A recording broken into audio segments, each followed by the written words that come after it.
Hello and welcome to Watching Worst Films, your guide to Razzie history, with me, Kyle Szymanski, Hello. and Jericho Reed. How are you doing today? I am good. I just thought I'd change it up there. I know, eh? And I've ended up tripping myself up almost immediately. I'm good, yeah, how are you? I'm good. Glad to be here. Yeah. So, as you will know, if you're a regular listener to the podcast, week by week we have been watching the worst films as brought to us by the Golden Raspberry Awards. We have now finished that, and so as we dot every T and cross every I, as we tie a neat little bow around everything, we're presenting some specials to cover anything we think might not have been taken in by the podcast thus far.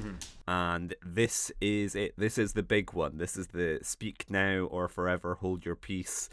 Things that we think missed out, either for ourselves, either for Mr. Razzie, but things that we're kind of like, why have we not spoken about this film already?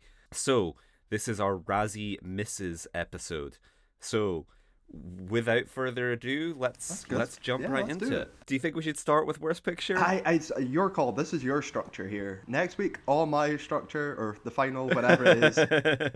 I've winged this. Let's just say. I think why not? I think that's how we would do the second half. So this Front is load the it. second Let's half do to it, the yeah. entirety of the podcast. So what we've done is we've tried to basically make our own Razzie ceremony for the entirety of Razzie history with things which didn't get enough love.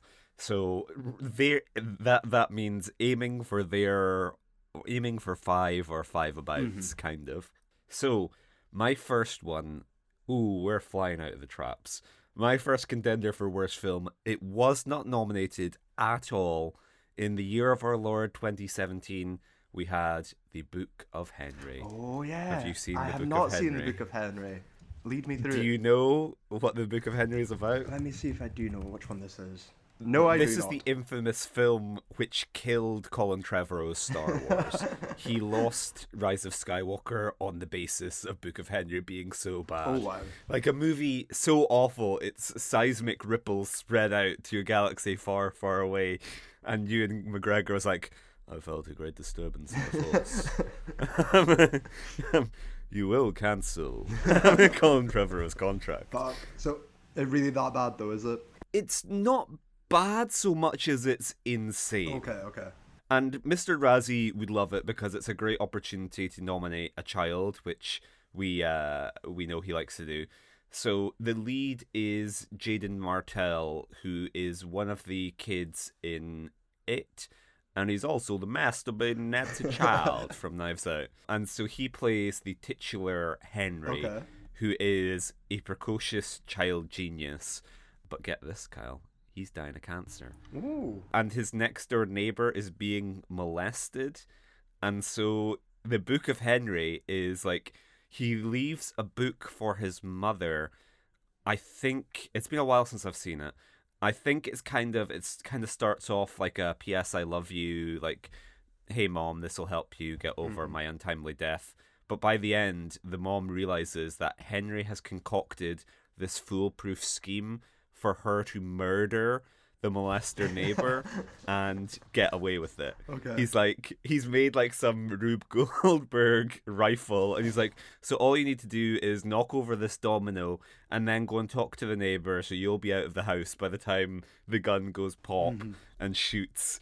I'm trying to find who is the so it's Dean Norris from Breaking Bad. Ooh, is nice. the next door abuser. He might not be a pedo, he might just be an abuser. So it's truly just like listening to that, you're like, what kind of person would dream that up? And it ticks all the Razzie boxes because it's got an all-star cast. So like Naomi Watts is the mom, Jaden Martell we've covered, Jacob Tremblay from Room, he's a kid, Maddie Ziegler, star of Music, she's in it, Sarah Silverman's in it, my beloved Lee Pace is in it somehow. And then Hank Sex Gifts, Dean Sex Gifts Norris, Hank Sex Gifts Schrader, that's what I was going for, is in it. So I don't know why. And like 2017 was the year of the Emoji Movie. So granted, it was quite a strong lineup, but I don't know how he couldn't just throw like one thing Book of Henry's way. Okay, that's a very good shout. That's a very good shout. Yeah. My work, I've got mine. This was quite an easy one. Like I did tell you, there was a few popped that I don't think I spoke about on the podcast. There's a few that I will probably have rambled about. But my winner, I think the biggest miss in Razzie history is 1991, and it's Highlander 2: The Quickening, which is regarded like I mean I like the Highlander films. I love the first one. I got a soft spot for the third one, and even the TV show I watched it. But the second one is notoriously bad, and right, it's weird as well. Like so, Lambert's back and Connery's back, same director as well. So like you'd think it'd be a smooth transitional sequel, but it's post-apocalyptic and with flashbacks to their home alien planet, which is like Zorg or something. I can't even remember what it's called. It's a fucking mess of a film, and the thing is, like, I can echo sentiments about the Mario Brothers movie, that the sets are nice and it looks like Blade Runner, and I love some of it. Like some of the sets are great, some of the effects are dreadful, but it's probably the worst written sequel I've ever seen. And wow, that's high praise coming from this you. is coming from the man who defends The Exorcist 2, right? And the man who's seen more sequels than probably anyone I know. And it's the drop off though. It's the drop off in quality. It's the U-turn. Everything, your mythology that you built up in the first film. Fuck it, they're aliens. Well, right, okay. And there could be more than one. And there could be many now, and people can come back. Connery has a cool death scene in it. I remember that, but other than that, there's really, really little. I would like this film if it made some sense. But it's I genuinely can't. I'm not asking for much. No. Some sense. Swords, immortals fight with swords, cut heads. Boom. How badly wrong can you go? Yeah. And it's such a badly directed film. I did look it up because is the director of the first film, and then he follows this up with Russell Mulcahy. Who knows? Okay. He follows us up with The Shadow, the Alec Baldwin superhero film, noir film. Oh yeah. Noir, not superhero, but I like that film. So he's a good, and I like Highlander 1. So I don't know what happened here. I know there is director's cuts that take out all the alien stuff. Yeah. But no, it's such a big miss as well because 91 is Hudson Hawk. And 92. 92, yeah. So 92 Razzies. Yeah, this is both 91 films. Hudson Hawk is a masterpiece in comparison to Highlander 2. And Highlander 2 didn't even get nominated. Like, Connery didn't get nominated. I thought, oh my god, like Lambert and his worst accent or something, there you go. Yeah. It didn't even pop up once. So I think it's like the biggest miss in terms of it's always in lists. Everyone will always talk about Highlander 2 being ranked worst. I've watched the fucking thing. It is dreadful. It deserves to be here. I know, like, Cool as Ice and 91 had a lot of shit in it, but yeah, it's fucking shit. And the movie is also popping up here for other awards, but it's the biggest miss. The fact it didn't appear once. What you got next? So next up, we have a movie which I will inevitably have harped on about on the podcast before. It's 2015's Aloha. Oh, yes. So have you seen Aloha? I have not seen Aloha. So the plot synopsis of Aloha is former U.S. Air Officer Brian Gilchrist, who returns to Hawaii after being rehired by a former boss to oversee the launch of a privatized weapons satellite in the skies over Hawaii. So it's kind of a rom-com, but kind of this crazy thing going on. It's essentially Jerry Maguire as directed by David O. Russell. Okay. Of like, he's trying to do that kind of like Cameron Crowe has made like tons of these films where he has the kind of like romantic, like, you need to let go, like kind of proto-manic pixie dream girl, that kind of, like, the tagline to Aloha is, sometimes you have to say goodbye before you can say hello. Aloha. I like that. And yeah, it's just one of those, like, you need to let go of the things that aren't serving you and maybe date someone who's half your age. And so it's like, Aloha has the stink. So the reason I brought up David O. Russell is he sticks in my mind for Accidental Love. Yes. the Jake Gyllenhaal film. I can't remember what it was originally called. Nailed it, something. Anyway, it's basically the lost David O. Russell film that he shot in the middle of his I Heart Huckabees phase, and then it got locked in development hell, and then they managed to release it years later. So like everyone was just in like completely different phases of their career. Yeah. Like David O. Russell was no longer making those zany ensembles. He just made like The Fighter and got like a lot of Oscar nominations. Jake Gyllenhaal had done like Nightcrawler and Southpaw and was in his I'm serious actor phase, and then all of a sudden he's in a rom-com where Jessica Biel gets hit in the head by a nail gun and is kind of zany and woohoo, and she's an infomaniac or something. Aloha just has the stink of like, all of these people filmed this movie like 10 years ago, right? Like this is something that like you got them on the cusp of fame and then gave it a different poster, or because 2015, so I think this is right in the middle of like American Sniper, Bradley Cooper trying his darndest to win an Oscar era, and the cast we get is Bradley Cooper, Emma Stone, infamously playing a woman of Asian descent, Rachel McAdams, Bill Murray, John Krasinski, Danny McBride, Alec Baldwin, and Bill Camp. So, Jaden Martell is also in Aloha. So Mr. Razzie would have been having a field day. Yeah, okay. There's the names alone, the production.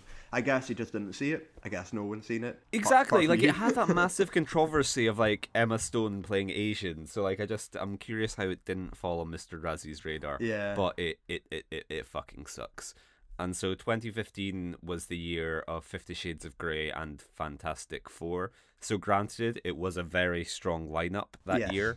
But we also got Pixels, Paul Blart Mall Cop 2, and Jupiter Ascending. And actually, you know what? I see why they didn't have space for Aloha, because all of those films are worse. Absolutely. But on a performance level, he could have, for sure, nominated some of the all-star cast. Mm-hmm. So, you are up next. I'm up next, and I have another very similar kind of idea. Big Razzie miss. I think I brought it up on the episode. It's 1982. It's Friday the 13th, Part 3. In 3D. It didn't even get a nom. This is the year of Inchin, which makes me even more angry because Inchin's a fucking masterpiece and I love it. And this Friday the 13th, I have not much to say for Part 3.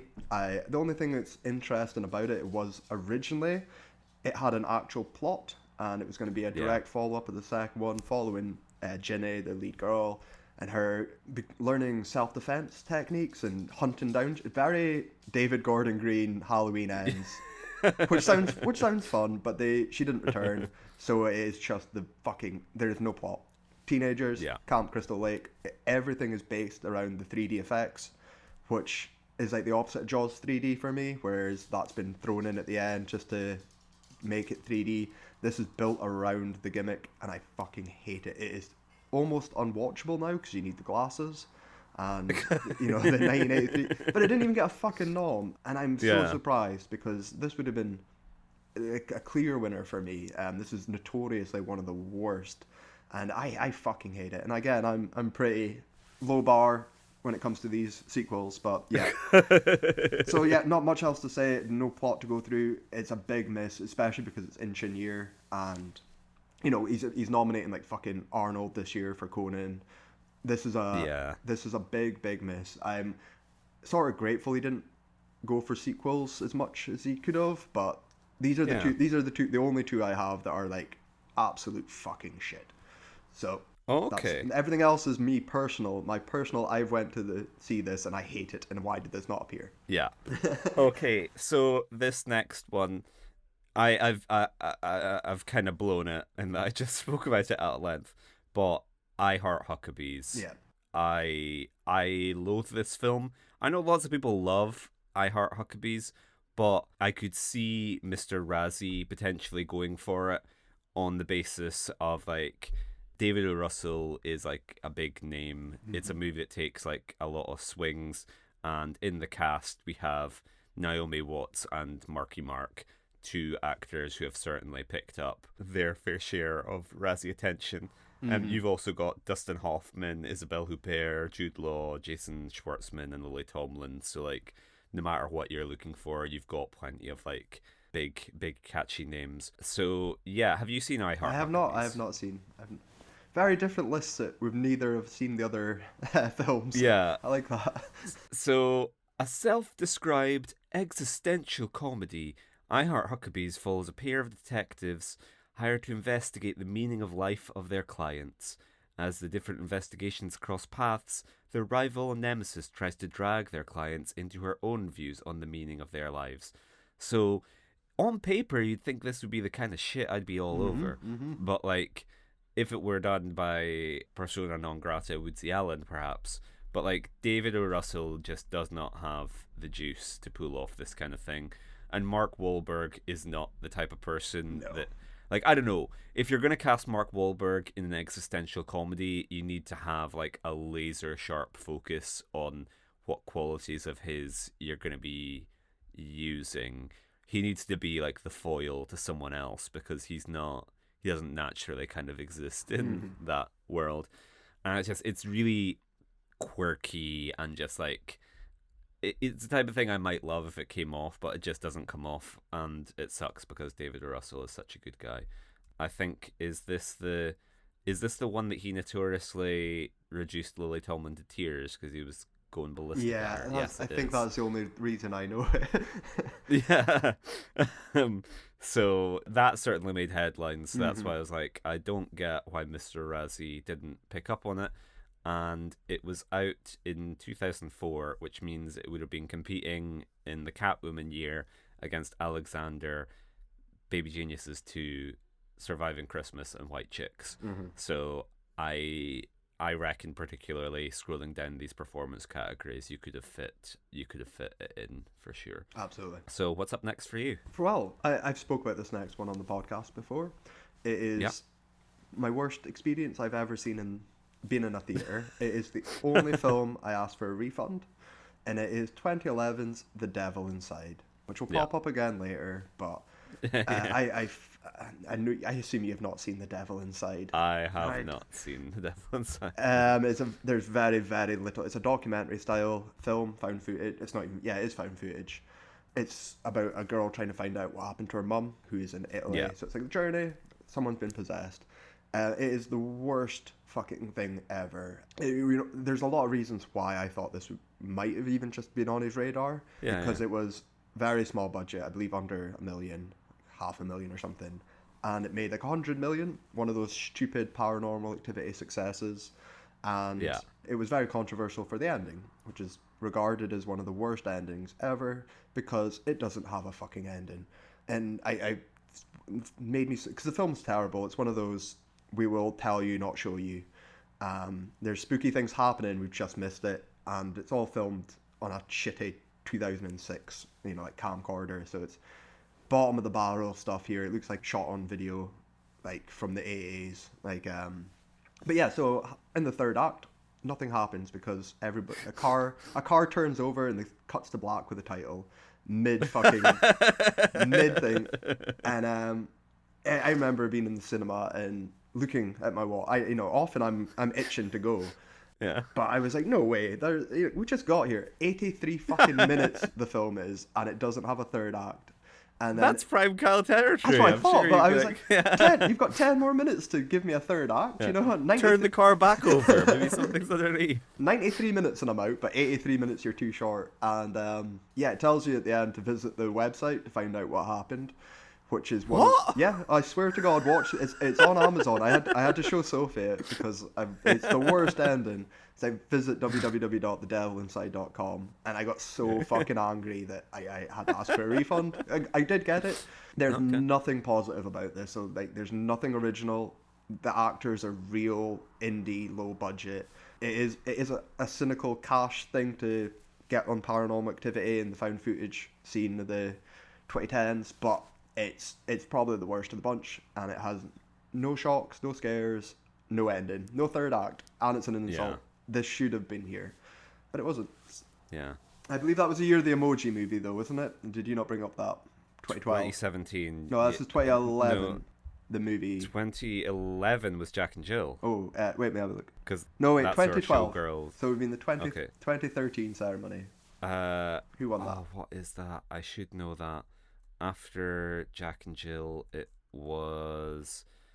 Oh, Uh, God damn, but we should be better at it was the this. Twilight Saga Breaking Dawn Part 2. Of course, yeah.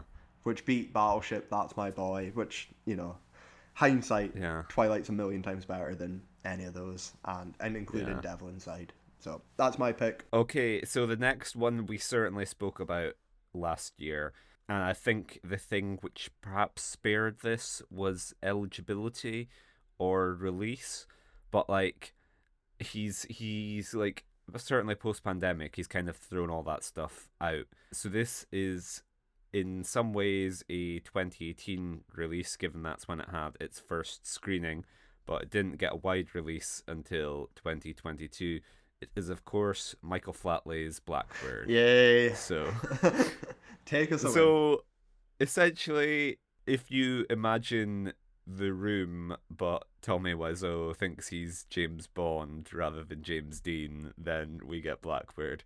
So this is a star vehicle vanity project by the Lord of the Dance, Michael Flatley, in which he directs, produces, writes, and stars. Mm-hmm. And like we've laughed at kind of like the old Bond movies where Roger Moore's kind of creaking around, sleeping with teenagers, but Roger Moore's at least earned getting to that stage if he's outstaying his welcome. He didn't begin when he was 65 years old. It's very Alan Partridge. I want to be Bond, but I'm 59 years old, so fuck it, I'll do it myself. Exactly. Blackbird is the ultimate Your Da movie. Yeah. It's just like, oh, I heard that Your Da's self-financed like a Bond vanity production. He's got a load of students from the college to help him film it. And the funny thing is, my beloved, what makes you think I want to listen to you dance, Eric Roberts is in it. Ooh. And you would think that's a good thing because you're like, okay, sure, get Eric Roberts to play your Blofeld, get like someone to bring a bit of credibility. It's not, because it's like people say like at the Olympics they should have like a regular person competing just so you can appreciate how good all the athletes are. Eric Roberts is that, but for acting. Eric Roberts is so good. He's phoning it in. He doesn't give a fuck. He's mailing it in, but still he makes everyone that he shares the screen with a million times worse.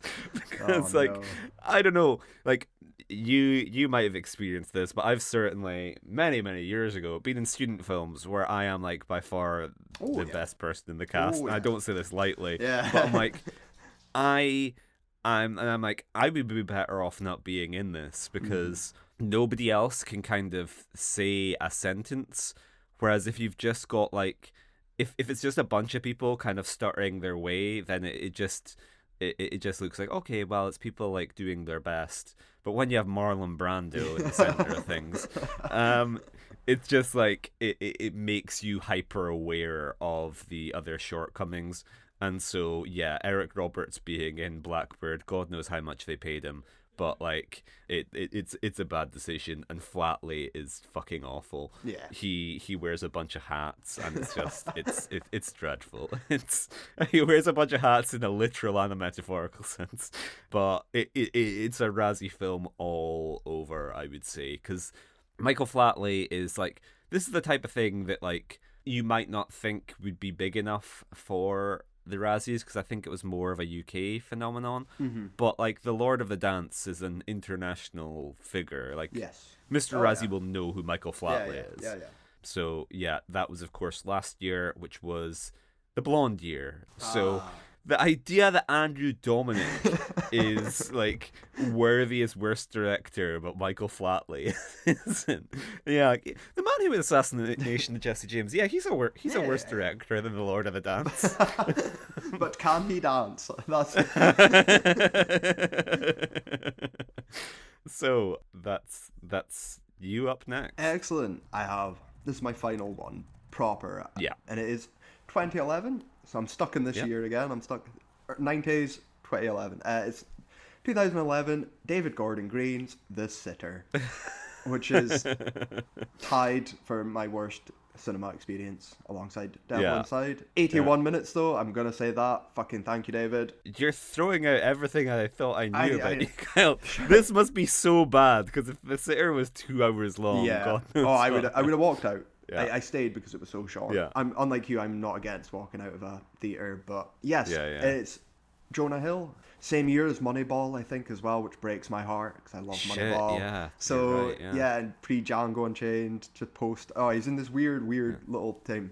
But I think What was his therapist? Stutz? Or Oh whatever it yeah, was? and he had the one.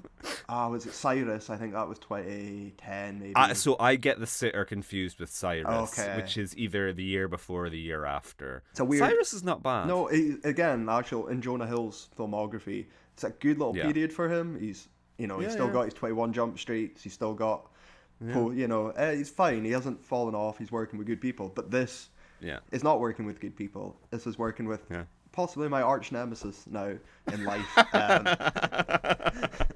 Just keeps popping up. The Sitter, Jonah Hill is a college student, I think. I can't remember why he becomes a babysitter. I think he gets dumped with kids, like a friend, and he needs money. And it's 3 kids. It's the generic blandest fucking thing you can think of. One's a fucking nutter that wants to set fires and steal stuff. The girl's like rude, there's a sharting joke in there, and that was used in the trailer, and that pisses me off. And I think the boy, the older son's like a weird Woody Allen, socially awkward. So Jonah Hill has it's the role I was born to play. Jonah Hill has to look after them, get them out of hijinks, and teach them a valuable lesson. It is the fucking blandest of the bland. It is worse than Your Highness, because and Your Highness is fucking bad. I considered Your Highness for my list, but it gets some Razzie love. So it does, and The Sitter didn't. So that's why The Sitter's here. It's probably the least. I talk about my 3 laughs. All I'm asking for, not high standards for me. And what's the opposite of a laugh? Like a cringe, maybe. Whatever the fucking opposite human reaction is, happened multiple times in this film, where I wanted to laugh. I wanted to see a fun little silly. Pineapple Express wasn't that insulting. It was okay. Let's see what this is. And not funny. Not a single joke. Nothing remotely original. Very, very cynical. Also, I think it made money, which again pisses me off so much. David Gordon Green's first appearance here, but well deserved for me. Of course, in the cast, some interesting names. So Max Records, who I like as the kid in Where the Wild Things Are, he's in it. And we also have JB Smoove and Method Man. Method Man is in it, yeah. No Red Man, Sam though. Rockwell. So. Yeah. Okay, so my final film is a film which I haven't seen since the cinema over a decade ago, but I had a dreadful time. This was like the most I have ever willed a film to be over, I think. And it's Oliver Stone, so it's like 2.5 hours long. Oh. It is, of course, 2012's Savages. So I just really despise this film. And I think it could have got Razzie attention because it has one of Mr. Razzie's favourites, Glom Gazingo himself, John Travolta, is in it. So you'd think Mr. Razzie, Oliver Stone comes up, or someone's nominated for Snowden. I'll look it up in a second. It is like a big star vehicle, so I don't get why Mr. Razzie wasn't more focused on it. Maybe he liked it. I think I'm semi-unique in hating Savages as much as I do. It's just very long, and Blake Lively starts doing voiceover, and she's just I mean it's intentional, I think, but she's doing this kind of like Xanax Valley Girl voiceover, and it's just really. I'm like, come on, pick up the pace. I want to be out of here, Blake. But the cast: Taylor Kitsch, Blake Lively, Aaron Taylor Johnson, Benicio del Toro, Salma Hayek, Emile Hirsch, and John Travolta. The film follows 2 marijuana growers, Chon, an ex-Navy SEAL, and Ben, who are best friends, as they confront the Mexican drug cartel in order to free their shared girlfriend kidnapped by them. Fucking hell. So, yeah. Directed by David Gordon Green. Yeah. So that concludes our worst films. So now we're going to go off to worst actor.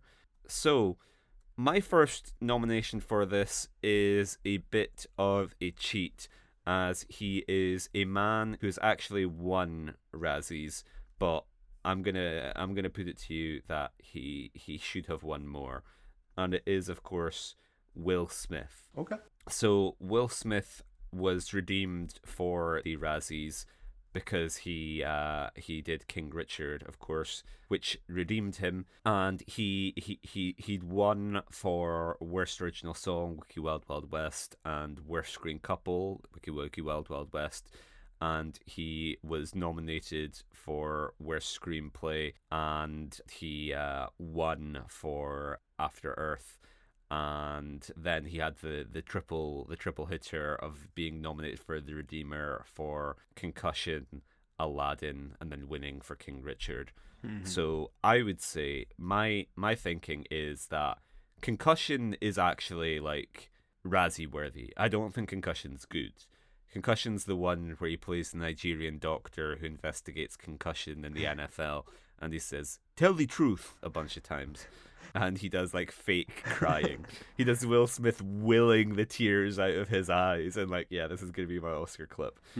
He's also in Collateral Beauty, which doesn't get any other Razzie attention, and Suicide Squad. Like, how is he not nominated for Suicide Squad? Because like, that movie fucking sucks, and he's not good in it. He, of course, has the infamous, "So what are we? Some kind of Suicide Squad?" Fine. But wisely, he was the only one not to get the squad tattoo. So well done. A rare show of good judgment there from Will Smith. Yeah. No. So I just think, I think he should have. He could have. I think he's very fortunate not to have more Razzies than he does. So what have you got? Right. So my big one, my big worst actor, the biggest miss that never. He does have some noms. He might have a win or two, but mine is, especially considering the hate for Stallone and then the misses on Seagal. Mine's is Jean-Claude Van Damme. I think he is the greatest worst actor to not get Razzied. I would have assumed he would have been the laser focused 90s run. You know, every year he could have won something. Like Time Cop. I love Time Cop. I love Universal Soldier. I love Double Team. I love most of Van Damme films, but he is shit. As an actor, the one I was wanting, and I was gonna put it in my worst films, but I enjoyed it, was his directorial debut, 1996, The Quest. Yeah. Which get this, you're gonna love this. Top billed, Van Damme, Roger Moore, and James Remar all together at last. But it's a quite a fun little film. I mean, it's shit, but it's as an actor, he could have been picking up every single year until like 2001, and that there is an asterisk there. I've said before that I think Mr. Razzie fucked up on Seagal, especially in the late 90s, the Method Man years. I'm going to be with whoever's available before straight to DVD. There's some rough stuff, like late 90s action films are quite rough and missed out in general. Van Damme is a poster boy for the Razzies. Yeah. And he would have taken it badly, and you know, I would. That makes it funny. That's why he never won, because he would have kicked Mr. Razzie out of it. But he's more deserved. Mr. Razzie through a wall. Especially the run of Bruno's in particular could have been a run of Van Damme's, and just trade him out. So yeah, he's my absolute Van Damme's my Razzie champion. Yeah. Okay, so my next one, I'm pulling some Mr. Razzie bullshit here, given that I have a pairing. So this is for a specific film. So it's two actors who share a role, share a body, share a mind, and one of them is a Razzie heavy hitter, and the other one is a Razzie virgin, I guess. Okay. I don't. Yeah. So it is, of course, Kevin Costner and Ryan Reynolds in the role of Jericho Stewart in Criminal. So have you seen Criminal? I have not seen Criminal. How is it? It's dreadful. Criminal is like a B movie with an A-list cast where like a criminal's brain, someone sentenced to death row. It's like the Chris Morris brass eye. This is the one thing we didn't want to happen. I need to look up how it happens, but basically a criminal's mind is put in, a criminal's head is brain is transplanted into someone else's body. Where is it? Oh, okay. So it's like a big industrial conspiracy thriller thing, and I think Ryan Reynolds is a CIA agent, and he's killed in service, and they want information that they have, so they put his brain into Kevin Costner, who's like on death row. And like, just the idea of having Ryan Reynolds in your brain 24/7 is a fate worse than death. But I think so. Costner won for Worst Actor, Robin Hood, Prince of Thieves. He was nominated for The Bodyguard. He won for Wyatt Earp. He won for Waterworld, and he won for The Postman. He was nominated for the Love of the Game and Graceland. So he has incredible Razzie pedigree, and Ryan Reynolds is a weird one, maybe because he plays around in the Netflix zone. Yeah. Like, I feel like Ryan Reynolds' worst is yet to come in many ways. I agree with that 100%. But it's round the corner. Yeah, the two of them, like, he's gonna continue making crap for Netflix for like decades, I feel like. But the two of them certainly could have shared that Razzie just as they shared a body in Criminal. And I was furious because, you know me, I love a screen Jericho, and I was like, my name deserves better than this. Gary Oldman's also in Criminal. It's really, and like Tommy Lee Jones. It's like I said, all-star cast. I just have some other names for you from the Criminal cast. So we also have Alice Eve, Gal Gadot, Michael Pitt, and Scott Adkins. So Mason Verger, two Mason Vergers. That's not what we should be getting. Two Mason Vergers. This is Gal Gadot and Danny Trejo territory, not Michael Pitt. I love that. So do you wanna take the next one? Yeah, got two more. So I struggle at actors. I front loaded the films, and they all correlated to directors and screenwriters, so I'm going to be repeating things, but I do have someone that I thought of, and I could have put the films in there as well, so I'll cover everything just now, and that is, what's his name? Vincent Perez is my next pick. Okay. Just slightly under the radar, but he is Brandon Lee's replacement in The Crow 2, The City of Angels, with Iggy Pop. Yeah.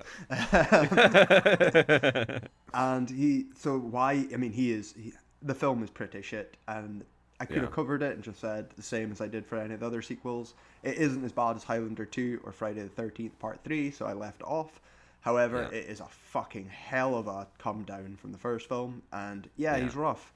I kind of had some sympathy at first because he's not a native English speaking. I think he's French, Swiss, Belgian, something. And maybe he's gone on to do great work, other things, but the only other foreign language films. The only other English film I have seen him in is possibly one of the biggest Razzie misses, which I have covered before in this podcast, and that is 2002's Queen of the Damned. Oh yeah. Interview with a Vampire. Interview with a Vampire winning and Queen of the Damned not even appearing is shocking. Don't remind me of that. That's one of those things I just got hold in my mind, that Interview with a Vampire won a Razzie. But Queen of the Damned, clean as a whistle. Perfect. Finally, this franchise is paying off, living up to its potential. He is semi-featured. I think he's semi-lead in Queen of the Damned, but I left it off because I can't remember him in it. But I do remember City of Angels, and like, especially on a, maybe it would never come on Razzie's radar, but in terms of a high publicity, it's following Heath Ledger, after Joker, as Jared Leto did. Great success in Suicide Squad. Just like Vincent Perez. I can't wait for him to appear in Suicide Squad 3. So it's a very niche targeted one, but it's a performance that just popped into my head. I was like, this is something that sucks. And you didn't do anything else afterwards in America. Do stuff in France, don't care. But there he is, Vincent Perez. Very grateful for you bringing the niche things, because, as I said to you, mines are incredibly biased towards the last decade. It's just stuff that I saw in the cinema. So, I do feel bad, but, like, now it's just that I don't have any filter and just watch everything that comes out, whereas, like, I don't really seek out bad films from the past as much. if it's not for the podcast. Yes. So I kind of just defer to Mr. Razzie, and I don't have as many like little underseen gems from the past. With that said, my next nominee, someone who once again hasn't escaped the Razzie radar, but I think could have got more. These are kind of more for the film. So this is Mr. Razzie. I'm mindhuntering Mr. Razzie, where I know that he often nominates people just for being part of a bad film, even if they weren't necessarily that bad. It is, of course, Jamie Dornan. So he won a Razzie for Worst Screen Combo and Worst Actor for 50 Shades of Grey. He was nominated for 50 Shades Darker and then The Redeemer in 2022 for Belfast. However, he is in two incredible stinkers, which it's me just saying, like, they'd be kind of up for picture, perhaps, I think. So it is, of course, Wild Mountain Thyme. Have you seen Wild Mountain Thyme? I have not. I've heard about it, but I've not seen it, no. Yeah, so you know the twist.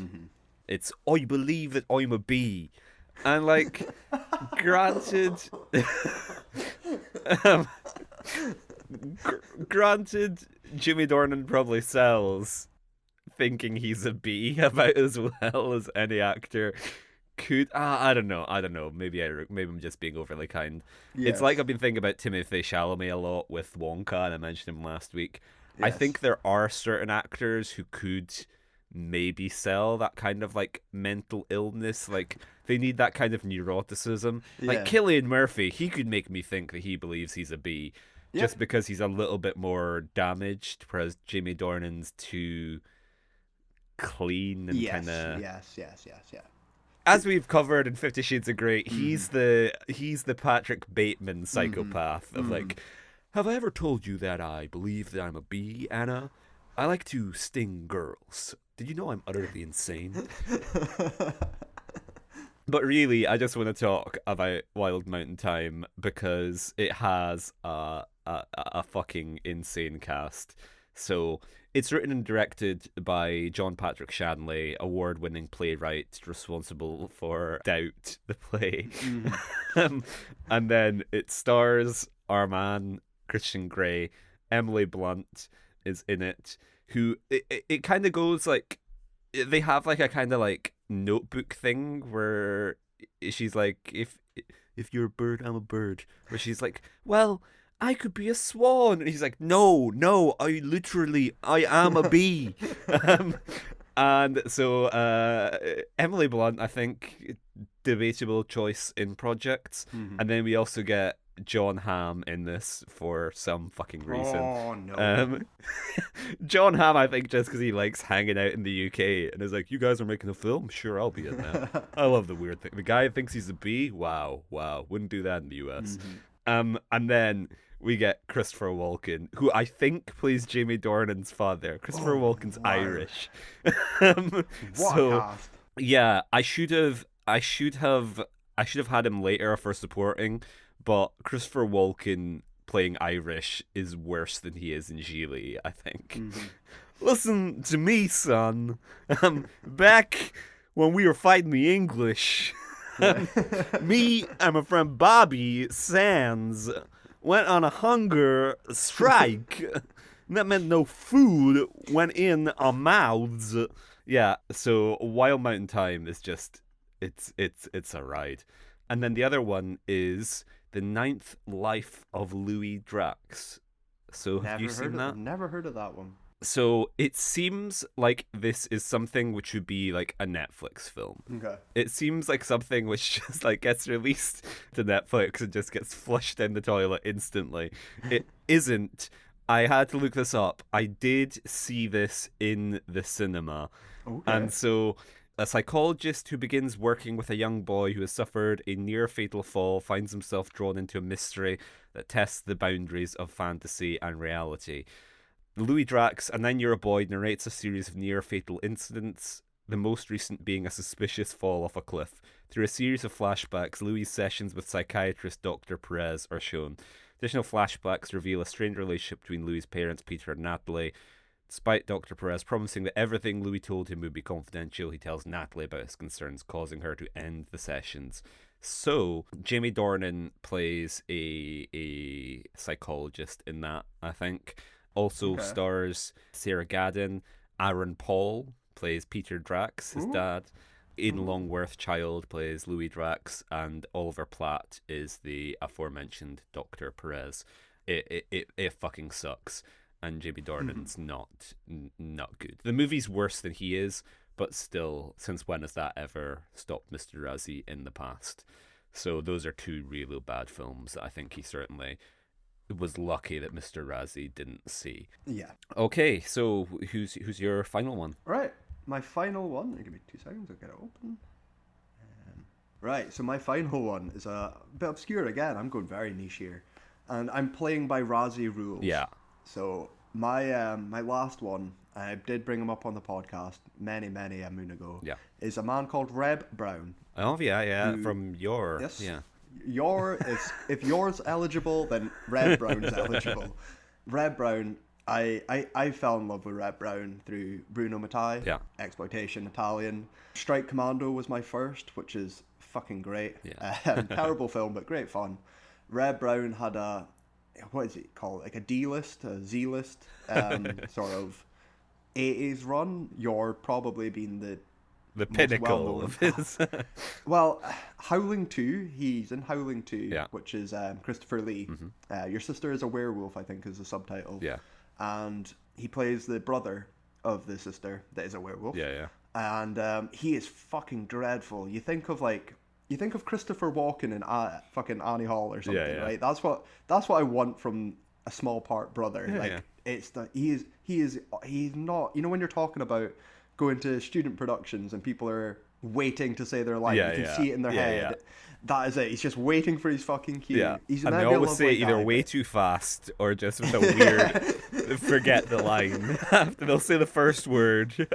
I'm pleased to meet you. And I think I love him because I think he was a footballer, American footballer. Yeah, he was. I remember. He's not that like convention. He's got no martial arts skills. Yeah. He's not that conventionally muscle like chiseled physique.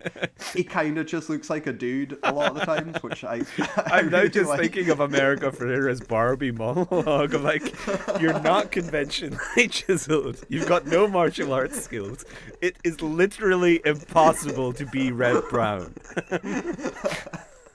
So Red Brown, love him, special place in my heart. But if I was, my honourable mention was going to be Shaquille O'Neal. Yeah. And that was based. He did get nominated for Steel. Yeah. Which is deserved. Yeah. He didn't get for Kazam, which is fair because he's okay in Kazam. We've talked about Shaq appearing in Sandler movies, and there's other things he appears in that I want to talk about later. But Shaq is okay for a sports star to actor, and he's good in Kazam. So no.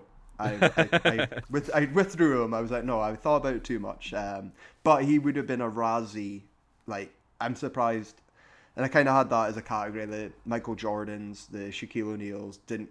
The Dennis Rodman escaped a lot. If you were a athlete in the 90s and you went into acting, I would have thought Mr. Razzie would have laser focused in. Yeah. But alas, he did not. Yeah. So that wraps up my actors. Yeah. So my last one, glaring omission once again. I've kind of struggled with this with the Razzies. I'm trying to keep it to Mr. Razzie, like his kind of criteria, because like I've certainly seen like plenty of small independent films, but I don't want to spotlight someone who's like a complete unknown and be like, oh, they were dreadful, because like they've never acted before or since, and like I don't want to. I've learnt my lessons through directors of films arguing with me and Letterboxd, but like I don't want to shine a light on anything that's like too small to take it. That's what. So almost what I was trying to like asterisk with Red Brown. Yeah. Because if you asked me, if an Italian asked me to go to Colombia to shoot for 2 weeks and pay me in cigarettes, I'm there. You know. Yeah. Yeah, so I kind of regret not being able, like, this is maybe where I need to give Mr. Razzie a bit of a shout out of, I think, widely speaking, he's done kind of a good job of like, they might not be for the right roles, I might not agree with like the decisions, but he's kind of got most of the right names. Because this next actor, someone I dislike a great deal, who works steadily and consistently, is of course, oh yeah, can you feel it, baby? I can too. Come on, come on. It's Marky Mark Wahlberg. Yeah. So he's never won a Razzie. In fact, he's Nope. only been nominated in 3 years, which absolutely fucking wild when you think about it. So Yeah. a lot of those were like double years. So in 2009, he was nominated for Worst Actor for The Happening and Max Payne. And then he had 9 years off, not returning until 2018 with Daddy's Home 2 and Transformers The Last Night. And then he was back in 2012 for Infinite, which I still haven't seen. And then Redeemer for Father Stew in 2013, which is just wild considering Father Stew, I remember I mentioned in our previous show, I was like, that's going to be nominated. I never expected it would have been for Redeemer because it sucks and he sucks in it. But I haven't looked through his filmography, but just Marky Mark performances that have stuck out in my mind. The Lovely Bones. I think The Lovely Bones is one of his worst performances, just because that's one of my favorite pieces of movie trivia, given that Ryan Gosling was originally meant to play like the bereaved father in Lovely Bones.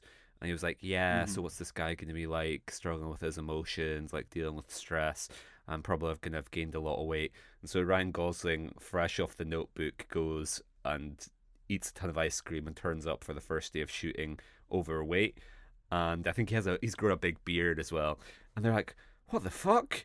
We wanted the heartthrob guy. No, this won't do at all. Get off, you're fired. And then Mark Wahlberg, give him a little bit of credit, I guess. Last minute replacement, not being able to do the extensive prep that I'm sure he does for every role. Mark Wahlberg steps in and plays the part and is fucking awful. Yeah. And like, he's so bad that like you can kind of tell, I think, that they've blocked the scenes around him not being able to act. And so like there's a scene where he's like, our daughter's been taken by a pedophile. I'm so mad. And he like turns into his wife and just cries. Or like the way the camera is just, the way the scenes are shot, it's so we never see his face when he's experiencing any emotion. And I'm like, yeah, this is because Peter Jackson realized like, Mark Wahlberg can't cry. I can't just have a stoic Mark Wahlberg. So he's dreadful in The Lovely Bones. Yeah. But because that's maybe like the furthest that he's had to go from being like the usual hard ass kind of Marky Mark type.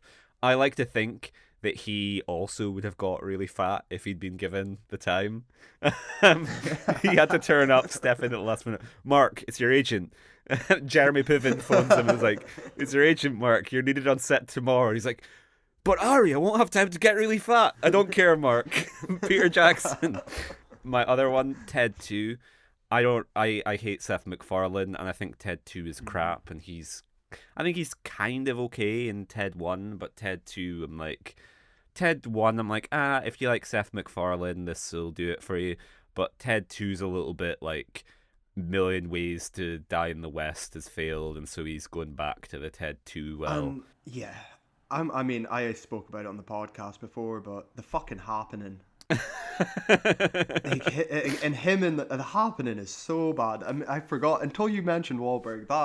That should have won. The Happening should have been 2007, and he should have swept the fucking awards. Wahlberg is dreadful. Okay, so can you tell me, is Zooey Deschanel his wife or his daughter? Yes, is his wife. Okay, and she's dreadful as well. They like that is one of my that's a great film to watch with friends. Yeah, but holy shit, are they both dreadful? You've got two actors that can't do certain emotions, have very limited ranges, and they have to work off it. They should just lean into like the full hipster. I want Zooey Deschanel to be playing Summer from 500 Days of Summer. Just Marky Mark to be playing like a Boston alcoholic, and Zooey Deschanel to be like, so I was at Urban Outfitters and like I saw that like they said they couldn't give me a refund on my Belle Sebastian vinyl, even though it was totally cracked. And anyway, a plant killed your daughter. I want Zoe from New Girl and Mark Oh from Pain and God. Gain. I want him pumping the gym and committing crimes on the run from the DA. Okay, so that's my other one. I have Father Stew noted down, but Pain and Gain. How the fuck was he not nominated for Pain and Gain? Yep. Because like I actually think so. Mark Wahlberg's someone I feel complicated about, given that like the Sandman. I genuinely like the Sandman. So the Sandman isn't this. Mark Wahlberg is someone who is like dreadful, but like the Sandman has like this. The Sandman's just good, whereas Mark Wahlberg, I don't think you can say is good. I just think he brings certain qualities which filmmakers can use to great effect. So he's great in The Departed, and I like him in The Other Guys. And like, if push came to shove, I think Mark Wahlberg, and of course Boogie Nights. Boogie Nights is the one where Paul Thomas Anderson uses that kind of like hunger to be something. Boogie Nights is an exception because I die on the hill that, unironically, I think Donnie Wahlberg's better. I do, right? I think Donnie could do The Departed. Yeah, for sure, yeah. Just, like, no worries. That's an easy Wahlberg role. Donnie in Band of Brothers is really good. Yeah. Very, very good. And you know what? He's way above the cut for a Saw 2 and 3 or whatever Saw film season. Yeah. So I like Donnie, but Donnie couldn't do Boogie Nights. But I will die on the hill Donnie over Mark any day of the week. Yeah, I haven't seen enough of Donnie, but Donnie has like an ability to kind of like Donnie is like the character actor version of just like, because he never had that mega stardom, he can kind of be more of a guy than Mark. But yeah, Boogie Nights. If I was have to make CSI 5. Yeah. CSI Aberdeen. I'm casting Donnie Wahlberg, lead detective. Could I be his dialect coach? Fit, Donnie, fit. Yeah. Up an atom. Yeah, I think like that's just why Paul Thomas Anderson is the master, isn't it? Because he sees something in Marky, which is the Funky Bunch, and just like the need to be taken seriously, and he just uses that for Dirk Diggler, and Donnie doesn't have that same overwhelming 100%. need for validation that Marky had absolutely. then, certainly. But anyway, I think Other Guys is probably in certain ways his most well-rounded performance, in that like Boogie Nights and The Departed are really kind of zoning in on like two attributes of his, whereas The Other Guys, he gets the most chance to play like a kind of like I don't see Adam McKay kind of being as rigorous as like Scorsese or PTA would. So like Other Guys is almost one of his more impressive performances, and I think he is kind of decent in comedy. Like I think he's a better comedic actor than he is a dramatic one, because he's like I don't hate him in the first Ted, and like I even think the first Daddy's Home, I think him and Will Ferrell, but Pain and Gain is just awful. Like we've spoken about that, and him and The Rock are just like two peas in a pod of like two guys just completely out of their depth. And like Michael Bay is probably not really supporting them, because I don't think he's like a great comedic director necessarily. But yeah, Pain and Gain is just like watching two men drown. It's Razzie worthy for sure. And so moving off to worst actress. So I got a heads up. I've got a couple. Worst actress. Heads up, I can only name one actress. Only one actress. Well, it's more because the big names have already been covered. Yeah. I don't think there was as glaring. I mean, yeah, he picks on people. Yeah. Yeah, his supporting actresses are fucking non-existent lists that he just pulls out his ass. Yeah. But the actual main worst actresses, it's hard to think of someone like worse than Bo, worse than, you know, fucking Carmen Electras and everything we've covered already to death. But I have a couple that I think might have just went under the radar. Yeah. But I'm going to rely on you here. Okay, so first up, I have Emily Blunt, The Girl on the Train. So once again, I don't think it's necessarily that Emily Blunt's not a terrible actor. Like, she just chooses bad projects. And The Girl on the Train was one of those, like, books that was clearly trying to capitalize on, not the book wasn't this, but the way it was marketed was like trying to capitalize on Gone Girl's success. And like in Gone Girl, Rosamund Pike is fantastic, and she's so like spiky and dangerous, and Emily Blunt's playing like an alcoholic in The Girl on the Train, and I just don't buy her as the character. Like, Oh no, but that's fair. Emily Blunt just like low key kind of in a lot of stinkers, like Wild Mountain Thyme we mentioned. My parents said that the thing she did this year with Chris Evans, my mum said she was really bad in the Chris Evans streaming thing this year. I think in Into the Woods, when she plays someone married to James Corden, she does as best as she can with that. But like, I'll just try and find her credits here, because I'm sure I will see more. Let's see. Oh, she was in The Simpsons.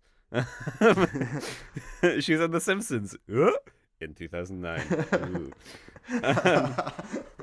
Oh, Oppenheimer, of course. Oh no, so Jungle Cruise. Yeah, Jungle Cruise is a little. She was great in Mary Poppins. Okay, she's in Sherlock Gnomes. She's in My Little Pony the movie, of course. Oh, she's in The Huntsman. That's what I'm thinking of. The Huntsman: Winter's War. So the shit Huntsman sequel, and she's fantastic in Sicario, of course. Yeah, okay. So that's the missing, because generally really good, but then like curious choice of projects, and Mr. Razzie struggles to name women, of course. So my next one, little personal fave here, Maria Bello in Mummy: Tomb of the Dragon Emperor. So I love the first two Mummy films. I think they're fantastic. And I was so excited for the third one, and then you find out that Brendan Fraser's son is now the same age as him, and Rachel Weisz has been replaced by Maria Bello. And like, it's a thankless task, given that like the chemistry between the two of them is what works so well about the first two. But it's like they know they can't replicate that, so they don't even try. So they're just like, let's not try and get someone who works well with him at all. Let's just get like a plank of wood. And she is awful. Like, a part of me wants to say like, oh, she's making it her own, but she's just kind of not doing anything. Like, she stinks. She's real bad. Yeah. So yeah. Then my next one. Oh, Oh, sorry. Do you? I do have Oh, one. you do have one. Okay. I do. I have two. I have two Okay. main ones, but the biggest miss in Razzie history for worst actress is, of course, Mila Jovovich, who I've spoke about at length on this podcast. Yeah. She was nominated for Fifth Element Yeah. and one Resident Evil film, I believe. Yeah. And nonsense for Fifth Element. Absolute fucking nonsense. Perfect fit for the role. But everything after this, the Paul W.S. Anderson love affair, Resident Evil onwards, is fucking rough. She's probably the worst consistently leading actress I've ever seen in my life. Yeah. She's never won. She still is in feature leading roles that are released theatrically. Yep. It's not straight to DVD guff. And the fact she doesn't ever win is shocking, because she's what's like a word for an anti-draw. You know, I will not see a film if she's leading. Just, exactly. Like, I will not see this. I'm 'cause she's gonna actively be a repelled badass from woman. It's going to be the same thing over and over again, like just this wish fulfillment between her and her husband, who is coming up later. Don't worry, I've got him written down. But yeah, I think it's just I didn't pick a specific one.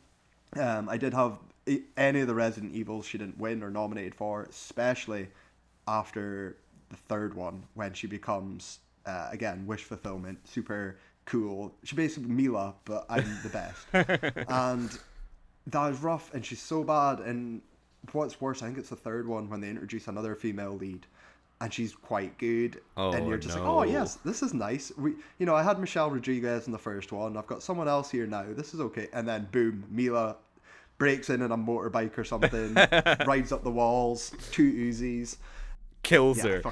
As I said to Lady Freeze when I pulled her plug, this is a one-woman show. So yeah, I'm nothing nice to say, and that's not like me. And I think she reminds me of, it makes me annoyed because Christina Loken, which I talked about from Terminator 3 and a few other things, Blood Rain with Uwe Boll. Yeah. She should, that's the career Mila should have had. It should have, I don't like, it should have been the other way around. Yeah. So, yeah, I don't like it. Yeah. So that's my biggest one. So my next one is Blake Lively in Savages, which I've kind of spoken about before, in that she's the shared girlfriend, and I it might not even qualify as a lead because I think she just kind of lounges around as voiceover. Like she's missing, I think, so I don't think she has that much screen time, but she is bad and has left this memory in my mind for the past decade. And she doesn't really do that much. I liked her in what's the Anna Kendrick, Paul Feige Gone Girl one. Oh yeah. I thought she was good in that. I Yeah. thought she was good in the Shark one. Actually, maybe I like Blake Lively more than I think. But I do think that if she chooses to return to the screen more than just being like friend of Taylor Swift, I do think Ryan Reynolds and Blake Lively have it within them to become a Razzie power couple. They're not going to be rivaling the Derricks, but I do think like the two of them just not really hugely inspiring work for the most part. Do you want to give your next one or? My next one, and she's a one-time winner. Yeah. So a little low. But fuck me, what a rough run. And I'm gonna count this from after 1994 at Edwood. Yeah. As Sarah Jessica Parker. Ooh, yeah. Oh boy. She wins one for I think it's Sex and the City 2 Yeah. or something like that. Does she win it herself, or is it like 1/4? Yeah, she gets a quarter of that Razzie award. Yeah. I can't. No, I think she does win it. I didn't look it up. I need to get it up. Yeah. But on my notes, it's what a run. I did watch a bit of Hocus Pocus too, and if I've got to pick one film, that's the one I'm gonna single out because post Sex and the City, when she just plays Carrie / herself in every fucking thing, Yeah. it is awful. And even looking through her filmography before, there's one I found, which she also produced, so she could have got a double Razzie, called "Spinning into Butter." Oh, yeah. Where the tagline, "Nothing is as simple as black and white." Still don't know what it's about, do you? No idea. It's about racism and prejudice, and it's got Beau Bridges in it. And this was theatrically released, so that end of Sex and the City run till the movies. Yeah. Every year she has a Razzie Award winner. That's when you're probably giving it to the Anistons and Barrymores and the Cameron Diaz's of the world. Yeah. Parker should have been winning it. Parker. Yeah. So that's a big miss for me. I don't know. This, contrary to what listeners of this podcast may think, I try my best not to be too much of a hater. And with like lots of people, I assume it's just like, oh well, like I just haven't seen the thing they're good at, and they probably do one thing really well. Like this super successful actor, this person who's made multiple millions of dollars from their craft. I must be missing the good work. There must be like something that they're incredible at. And so, like, I haven't seen her in like all the failure to launch and whatever. I haven't seen all the rom-com. I haven't seen her McConaughey era. I've just kind of seen her in like the Tim Burtons and like couple, like the Christmas one, like is it the Family Stone, and so I'd always assumed that I was missing out on something. And then I watched some of Sex and the City, like the TV show, not the movies. And I was like she's better in this. But I was like, even at her peak, she was never good. She was always the most boring, the most like, and granted, it's just because like her character is like terribly written and stuff. But I'm like, ordinarily with these people, I'm kind of looking for the thing where I'm like, okay, you were the best in the world doing this one thing. No one could have played this character better than you. Like Jennifer Aniston in Friends, I guess. Jennifer Aniston's like movie career is a little bit up and down, but like in Friends, I don't think you get a better Rachel than her. But Carrie, I'm like, anyone could have been. Like, so many people could have played. Aniston Yeah, exactly. Jennifer Aniston would have been a better Carrie than Sarah Jessica Parker. Like, there you go. So, yeah, I agree with you. She's like a weird actor. I only like her in Ed Wood. Yeah. Not Mars Attacks? I can't remember watching Mars Gets Attacks. her head chopped off. Every single person in the planet is in that film. So I could believe it. No, I do like her in it. I really do like her in Ed Yeah, Wood. she is good in Ed Wood. That is, but that's an exception. Yeah. Okay, so my next one, once again, she is a Razzie winner, given that she shared Worst Screen Combo with Jamie Dornan and won Worst Actress for 50 Shades of Grey, and was nominated for 50 Shades Darker. I like her, generally speaking, and I don't think it was deserved for 50 Shades of Grey, but No. like I think she could have again, we're getting into the thing of this is probably more being miscast than her being bad. Yeah. But Dakota Johnson in A Bigger Splash. Have you seen A Okay. Bigger No, I Splash? haven't. No, I haven't. So this is Luca Guadagnino, who makes Call Me by Your Name, Suspiria, Bones and All, Hmm. and I like Dakota Johnson in the Suspiria remake. Fan of her generally, but in this, like, Ray Fiennes is like a DJ or something, and it's like it's a very European film of like it's a bunch of people hanging out by a villa and having sex with each other, and yeah, like Ray Fiennes is like a DJ who wanders into this thing, and Dakota Johnson is like, I think, Tilda Swinton's daughter, maybe, or Dakota Johnson's Okay. in it, and she's just acting really weird, and she's like, "Oh, I'm 22." I was like, this character's so like it's weird because like I know that Dakota Johnson can act, so I'm like, there Hmm. must be a reason for what she's doing, and then it's revealed later on that she's playing a 16-year-old, 17-year-old, I think. That's Okay. like the twist. I can't remember if it's after Ray Fiennes sleeps with her or something. Anyway, the twist is that Dakota Johnson is playing a teenager, and I'm like, Yeah. okay, because you've been playing a parody of a teenager this whole Teenager. time. Okay. Of like, oh, I don't wanna. I just want to be on my phone. Are you famous on TikTok? Like, she's just. It's such a. And it's not her fault. It's just like a Hmm. weird role, and she's maybe miscast. Of like, I can imagine like people who you could, like, I don't know, like Florence Pugh or someone else, like who has a little bit more range, or people who just read a little bit younger, I guess. People who weren't Yeah. introduced to the world in like a sexual thriller or whatever might be able to more convincingly play a teenager. It's just weird because like you never buy her as a teenager. You just buy her as a grown woman doing a parody of a teenager when she Okay. should Yeah. be the opposite. But yeah, and then my final one here, which she's just a figure of much hate, and I'm surprised that Mr. Razzie didn't try and jump in on that. It is, of course, Amy Schumer. So Oh she's yeah. Oh. I think she's good in Trainwreck, but there was that period where people just tried to capitalize on Trainwreck, and she was in a bunch of other stuff, Hmm. and that other stuff did not Trainwreck's again. work so It's the well. exception to the rule. Yeah, Other people could have been in Trainwreck's quite a tightly written film with a yeah. like you could have swapped her out of Trainwreck and something could have worked.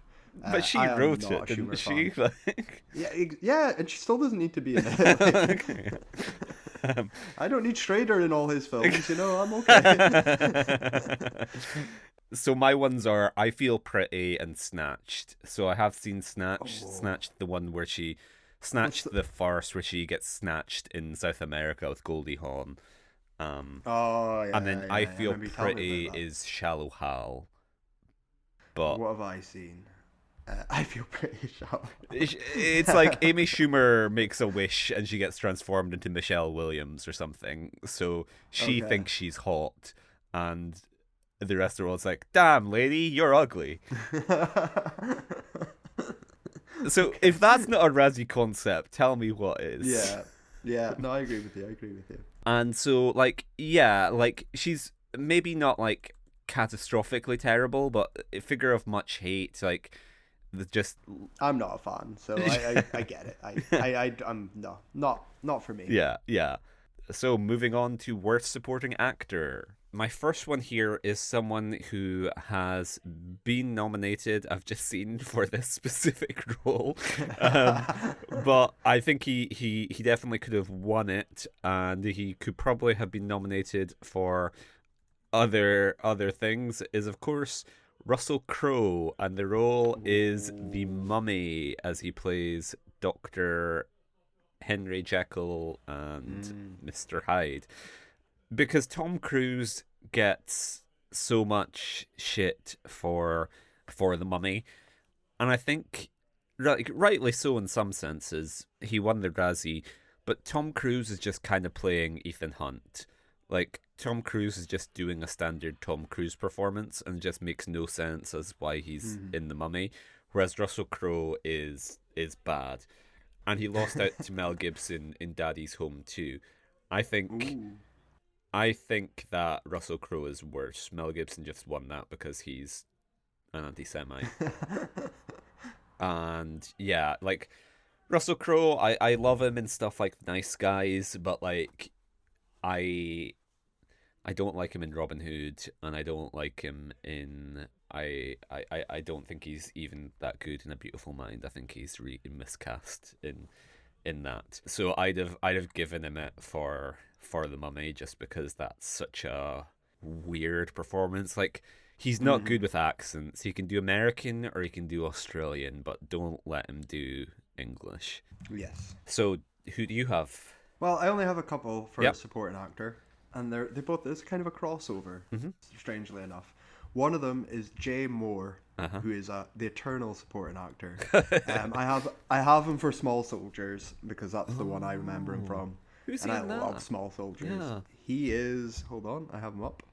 He is Larry Benson, who is. Is he David Cross's sidekick or something? Like, He is indeed. Yeah. He's a toy designer. Yeah. He's one of the. It's him and Phil Hartman, I believe. okay. Is it not? I can't Maybe remember. am The I Gordonites. just It's been a while. inserting David Cross into Small Soldiers? Is he maybe Yeah, not even? It's been a long time Yeah. that I've seen it, but I remember Jay Moore from it, and Yeah. he is and pops up so much in other Oh things. shit, that all- guy. Yeah. No, I've seen him in Yeah. tons of stuff. Yeah, that And guy. that's it. So like, take your fucking pick, Jay Moore. So this is why my correlation. My two picks are SNLers, as is tradition for me. Yeah. And in the wake of the Rob Schneiders and David Spades, it means the '90s ones, Yeah. the late '90s Yeah. cast, go under the fucking radar. Yeah. And I could have taken my pick. You know, Cherry O'Terry. You know, fucking. There's all the ones that have little runs and supporting acting, but Jay Moore sucks. You're He missing is, the big one. He's in Pluto Nash. He is in Pluto Nash. Yeah. Oh, he was in I Air haven't this seen- year. Okay. He still works. I Yeah, believe. yeah. He's in SNL, that new- meal ticket does not expire, baby. Like, you're Oh, going to no, get in work. Yeah. As long as you Considering, want it. and it is quite personal because he is probably my least favorite cast member of all time. Really? I hate Jay Moore. I absolutely More fucking than hate Shane Gillis, you're saying? him. I also read his book. I bought his book, Fighting for Airtime: My Time in the Trenches at SNL. Which is great because it's 200 pages of I'm the funniest. Yeah. Lauren isn't funny. Everyone fucked me over. And at the end, where he got fired from SNL for plagiarizing the one sketch he got on air, and he was like, "Yeah, I might have plagiarized it, but like they weren't putting my work on, so I had to put someone else's work on." It's just this logic is bitter incredible. fucking arsehole, Was- and he's who not was it? funny. I always get them confused. Was it Keith Chegwin or Les Dennis that got done for like plagiarizing jokes in the UK? It was Checkers. I feel like wasn't it's. I feel like it's Shaggers, but it could be Les. It's just mad. Like, why would on the biggest fucking sketch show on America? Why are you going to steal someone's sketch? I have an idea for a lady that goes to church, Lauren. How do you feel about this? I'd love if he plagiarized his own It's Pat. Wow. And my next one again, it relate. It's about 90s SNL time. Yeah. It's Jim Brewer, who is infamous now for going off post 2016. He's fallen off the anti-vax. Yeah. Chips are in the water. Yeah. But the one role I've nominated him for here, which I really think he should have popped up, was Half Baked, the Oh, yeah. fucking stoner comedy Yeah. with fucking Dave Chappelle and someone else. Yeah.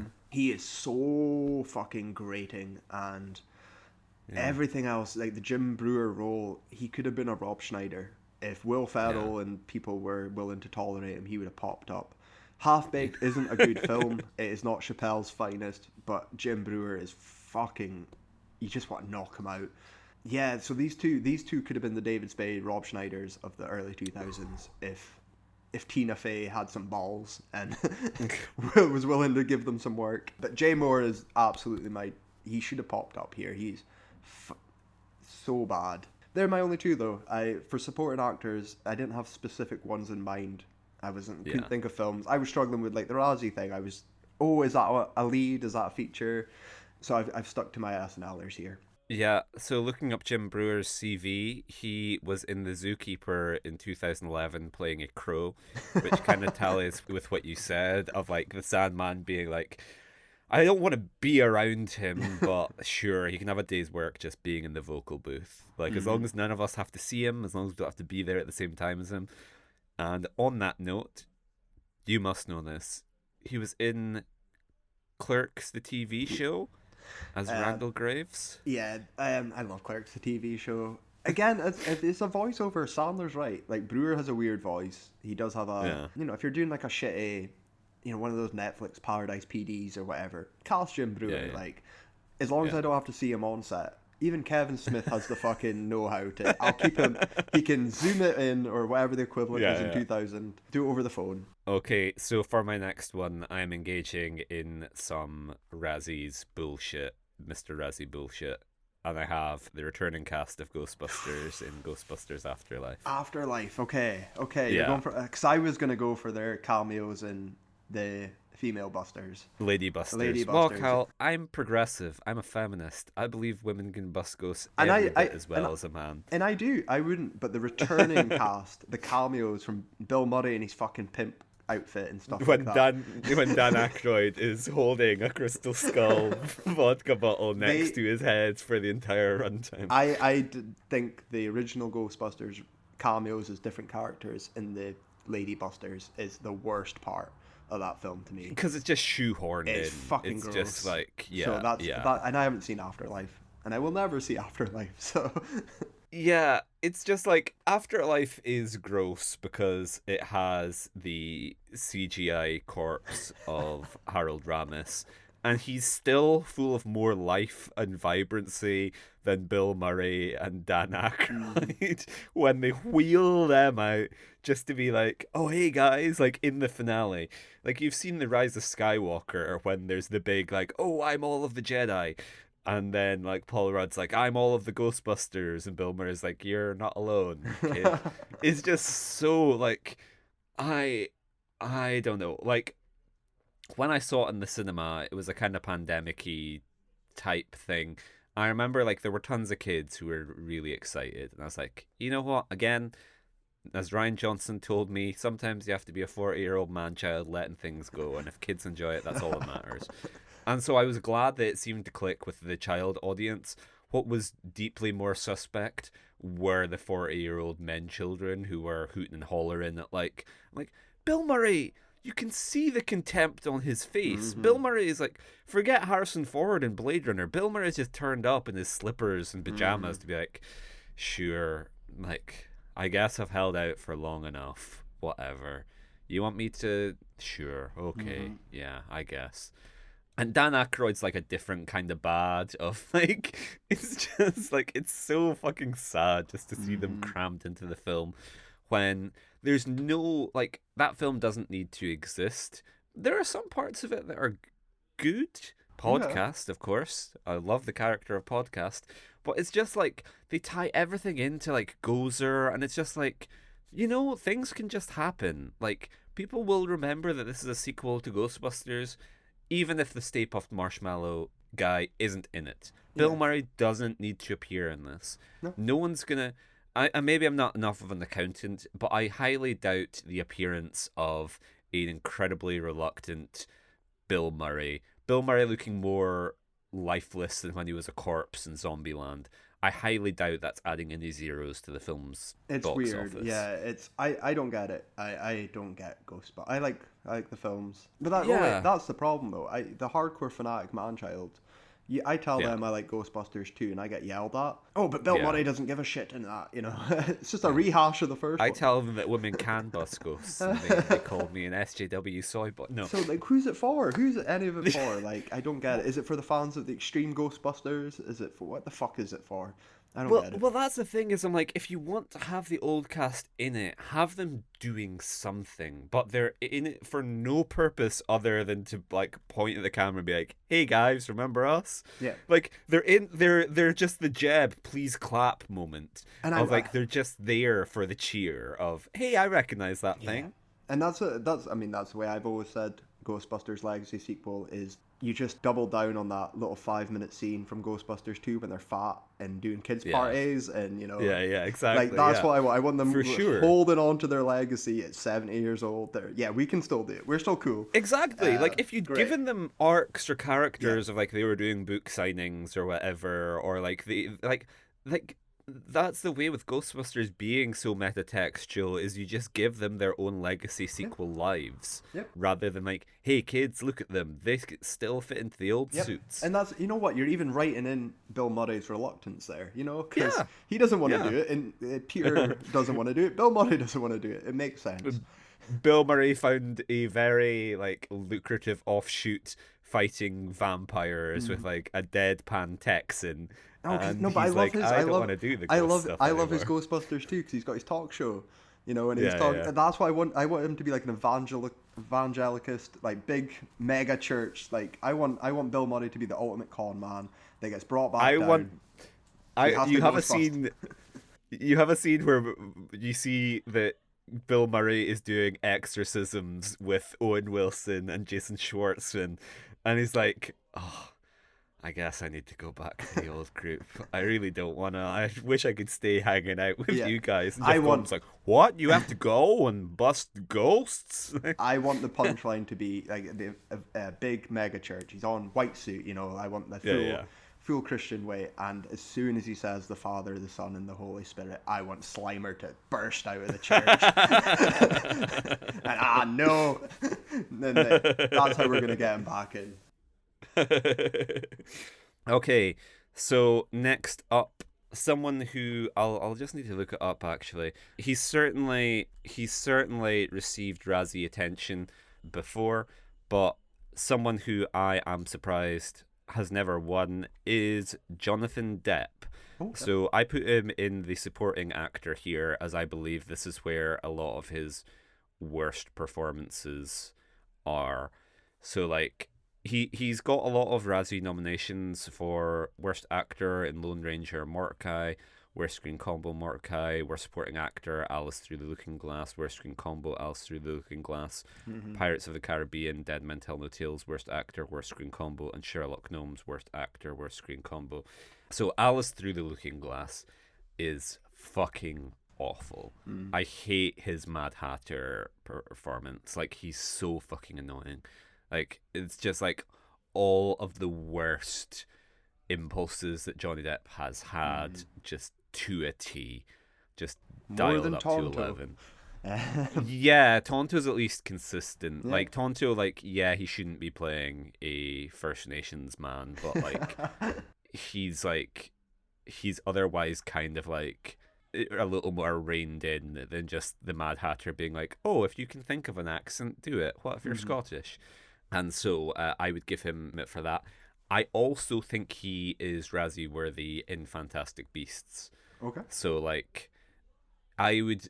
It's a bit Mr. Razzie-ish, but like he has a 2-second cameo at the end of the first one, where Colin Farrell had been drinking Polyjuice potion, so he transforms into Johnny Depp, and in just the 2 seconds, you see him looking like albino Bart Simpson. And I'm just like, ugh, bring Colin Farrell back. I don't like this guy. Get rid of him. And then when he's in most of the next film, he's not good. Like, it just strikes me as being like he was given too much free rein. And like when the film is kind of meant to be about Dumbledore falling in love with a fascist, like he kind of needs to be like a grounded guy. Like, the stuff that he does is bad enough. He can't also be like a complete freak in terms of characterization. He needs to be like somewhat charismatic. So when Johnny Depp was fired for reasons unknown and replaced by Mads Mikkelsen, that was just a huge oh, it's just Hannibal. He's like a serial killer that you can fall in love with. It just makes this is who the guy needed to be, as opposed to like Johnny Depp falling out of a Hot Topic again. Yeah. And then Into the Woods, I've mentioned earlier, for Emily Blunt being married to James Corden. He plays the paedophile wolf in Into the Woods. Okay. So yeah, I think he was more than deserved. Yeah. Yeah. So my next nomination, my next contender, someone who has also probably been nominated a bunch, but Shia LaBeouf in Fury. Okay. Have you seen Fury? That's the tank film, isn't it? That's the tank film with Brad Pitt. Yeah, Yeah, I started watching it and I turned it off. That was a Sky. That's a Sky Movie 4, Sky Action HD or whatever. Yeah, I turned it off. It wasn't for me. How was it? it sucks. Like it. Well, it's like. So this is David Ayer, who would go on to bring us Suicide Squad. Shia LaBeouf was just, by all accounts, obnoxious. That was the one where he didn't shower and like told all these stories about how method he was, and apparently it brought him into conflict with the rest of the cast because they were like, "We're spending all day in a tank with you. Please shower." And like, if you're gonna do that kind of stuff, you need to be Daniel Day-Lewis. Yeah. Of like, you need to deliver a knockout performance. You can't be like Jared Leto No. sending condoms Oh, and then no. being the Joker. You need to be Joaquin Phoenix sending do? condoms and being the Joker. Joaquin Phoenix sending unused condoms because he's an incel. It's that meme, isn't it? The hello HR department. Yeah, exactly. The recurrent theme of this podcast now. When someone I like does it, good. When Jared Leto does it, no. So Shia LaBeouf was nominated for Worst Screen Couple in 2009 with Megan Fox, Worst Screen Couple in 2011 with Rosie Huntington-Whiteley, Worst Ensemble, and then Worst Supporting Actor for The Tax Collector in 2020. So he's only got one solo nomination. I also think like he could have picked them up for like all sorts of things. Like I like him in Honey Boy, where he's playing his own dad, but like I think the narrative of like he concocted allegations of abuse and was like, no, my dad was perfectly nice to me. I just thought this was more interesting. I think that's kind of Razzie behavior that could have brought him into the firing line. But yeah, Fury, he's not good in Fury. And so, final nomination, someone we've spoken about a great deal, a performance we've spoken about a great deal, and something which I kind of wish I'd had more time to think about, I guess, is that, like, it's very easy to think of people who give bad performances in bad films, but what is more compelling is people who manage to give bad performances in really good films.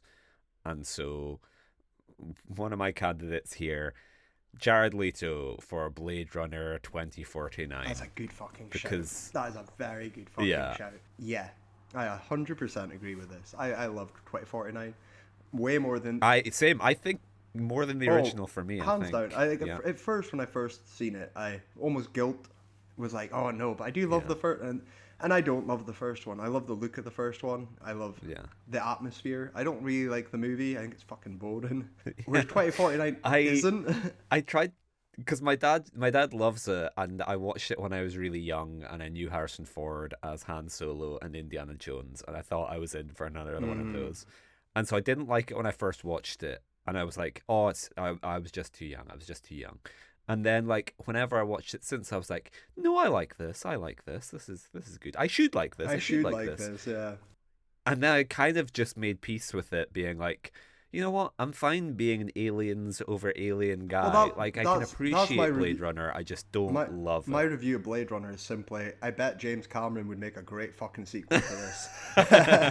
Blade Runners. Oh, sign me up, man. But I'm on the same kind of sentiment. But I do adore 2049. I adore everything about it except Jared Leto, which is like... it's so obvious, it stands out. Like, sore thumb analogy is probably the best thing here, because like Gosling's working his heart out, Ford's giving a shit, like this. All these things should make you have limited cast, the stars aligned. But wait, who's this? And you also, because it's such a small minimal Mark David Chapman deciding to, but that's why it stands out, because it's such a minimal cast, right? So when you think of it, the first one, the other performances are very wooden almost, like it's very realistic, and like nothing's very campy chewing the scenery. So while Jared decided for this film to just dig deep into his well of fucking weirdo, I go back and forth on it, where I'm like, because what he does is so weird, because what the script is requiring him to do of all this birthing stuff. I'm like, he can get away with being much more of a normal dude because his actions are so weird. And I was like, oh, but then Musk and Bezos and some of them are freaky. But I think you just need to turn the freak dial down. And I do blame a little bit on Denis as well, because he fixes that for June. That exact same problem. I want an eccentric villain that's going to be disgusting. And I do think it is because of just experience working with Jared. He's like, oh, that maybe didn't work out the way I thought it would. Let's not bring him back as Baron Harkonnen. Or imagine if Jared Leto shaved his hair in preparation for playing like Fade. I'm ready to go, Denis. Sorry, Jared. Because Elvis is our guy. The character's written fine. It's weird. It's unique. I like it. I do like it. But his performance, his delivery of it is fucking shocking. Like, we've spoken about Neander Wallace is the role. He's the guy who creates the replicants, and we've spoken about how it was it written for David Bowie, or he was offered it, turned it down because he was. I might be getting confused with Hannibal. I know they wanted him in the final season of Hannibal, but like it's something which David Bowie was circling and could have done, and again he would be perfect because he's David Bowie and that kind of stuff comes natural to him, so he would just imbue it with his natural weird off-ball qualities, whereas Jared Leto is just reaching so hard to do something that he just ends up distracting, which isn't what you want the character to do. Or you look like Oscar Isaac in Ex Machina.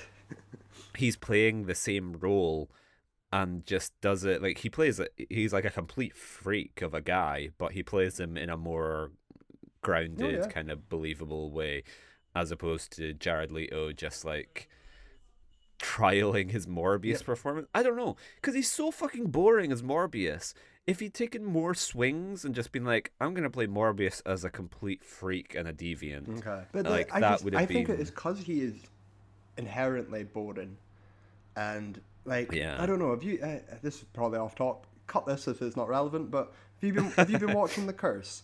I haven't seen any of it yet. Okay, no. well then cut this bit then. Never mind. Well, No. There's a bit in The Curse that makes me think of this, where I think it's just a parallel to Nathan Fielder, and it's a wonderful scene where he's learning to be funny, and it's heartbreaking. It's a hard scene to watch. It's great.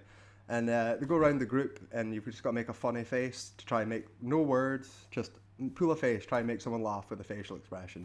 It goes around everyone, gets Nathan, and you can tell he's waiting. You know, he's waiting for his moment, and he makes that weird noise, and he breaks all the rules, and then it just pans slowly past him, carries on to the rest of the group.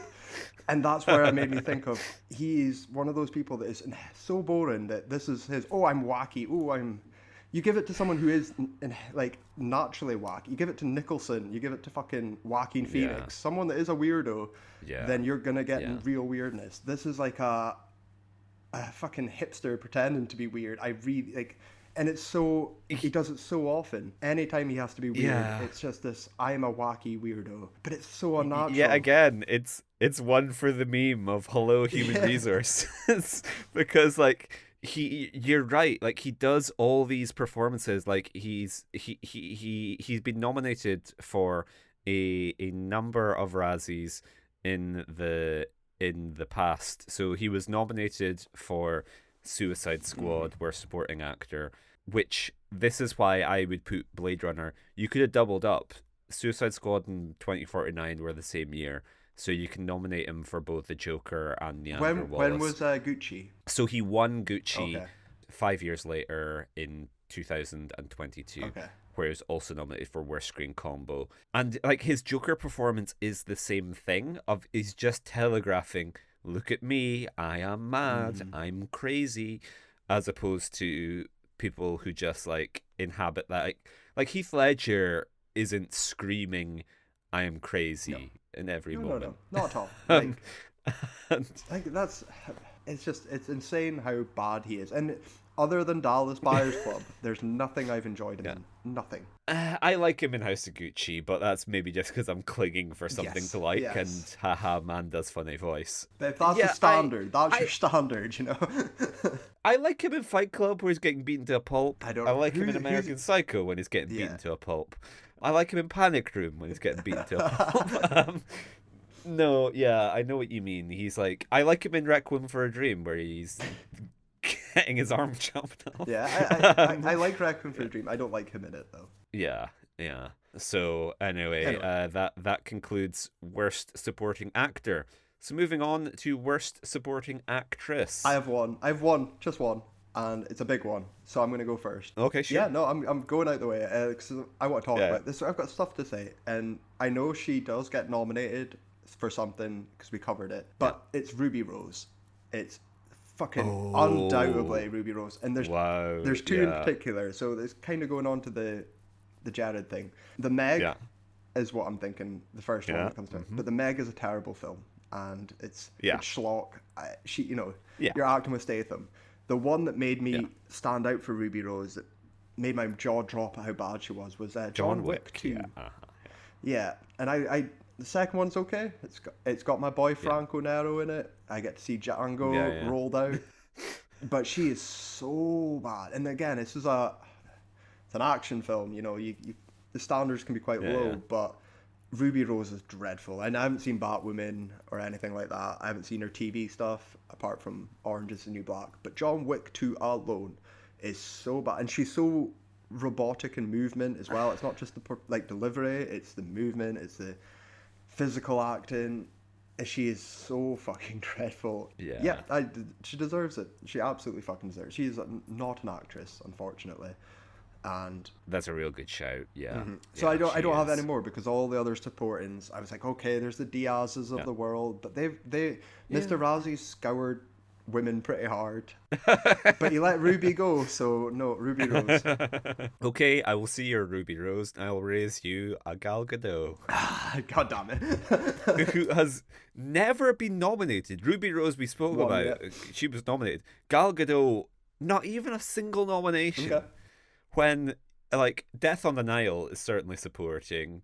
Um, Yes. the infamous, and enough champagne to fill the Nile. And then Justice League. Justice Like, League, I agree. arguably, the Snyder Cut is so long that she counts as supporting in Yeah. that. With the infamous Kal-El. No.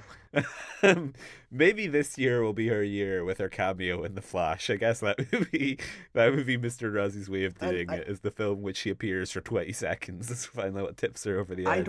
I don't know if it's director or the fact from lead to support, but the jump between Yeah. Wonder Woman to Justice League. I don't know if I'm just blinded. I was like, oh, she's fine to me in Wonder Woman, in my head. Yeah, I Like, think she works well with Patty Jenkins. Patty Jenkins kind of knows how to get the best the out of minute her. she's away and she's got fucking Henry and Ben next to her, she's Yeah. fucked. She is absolutely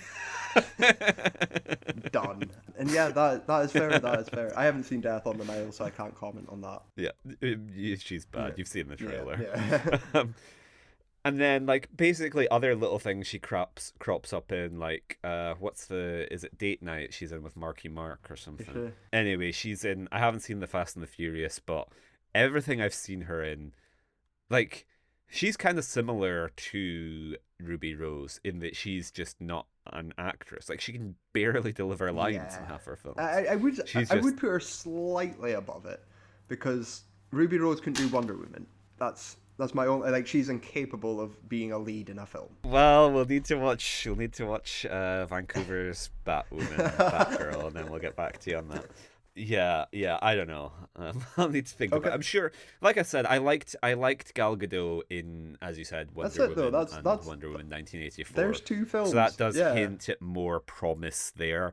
But there are other, like, it's maybe just like the gulf in, like, she's so bad in, like, certain films that I'm like, how on earth do you ever, beyond Luke, I Yeah. guess, she's just cast Oh, for her entirely. appearance. But there's somewhere I'm just like, and the fact that they have to give all of the other Amazonians, like, kind of Israeli accents just because Gal couldn't do anything else. The Alexander effect, you know? Yeah, exactly. Yeah, yeah. Alexander conquered half the known world and then set up shop in Ireland. Derry, Macedonia. Okay, my next nomination, someone who has also avoided being touched by the Razzies, Taylor Swift for Ooh, Amsterdam. Okay, and she didn't get She didn't get nominated for the one we seen her in with Lautner. That was. She didn't get nominated for Valentine's Day, and she didn't get nominated for Cats. Oh wow. So Okay. Yeah. yeah. Fair. Absolutely. Amsterdam, of course, I'm sure you'll have seen the clips. That's the one in which she gets hit by a car. She's not, she's barely in the movie, but she's bad. I'm sure I spoke about her on our predictions for last year. But yeah, you could probably put Taylor Swift in for a bunch of films. Like, she's the only thing I think she's okay in is The Lorax, where she's a voice. I think she's in The Giver and she's not good. She also just suffers from that's Taylor Swift, because she's like a very self-conscious presence, and like you don't like never really disappears. She's got she's very, well, I hate the fucking recognizable, iconic, whatever the fuck you want to call it though. You like her face, her voice, her silhouette. You can see from a mile away. She moves like Taylor Swift, you know, like uncomfortable in her own bones almost. It's weird.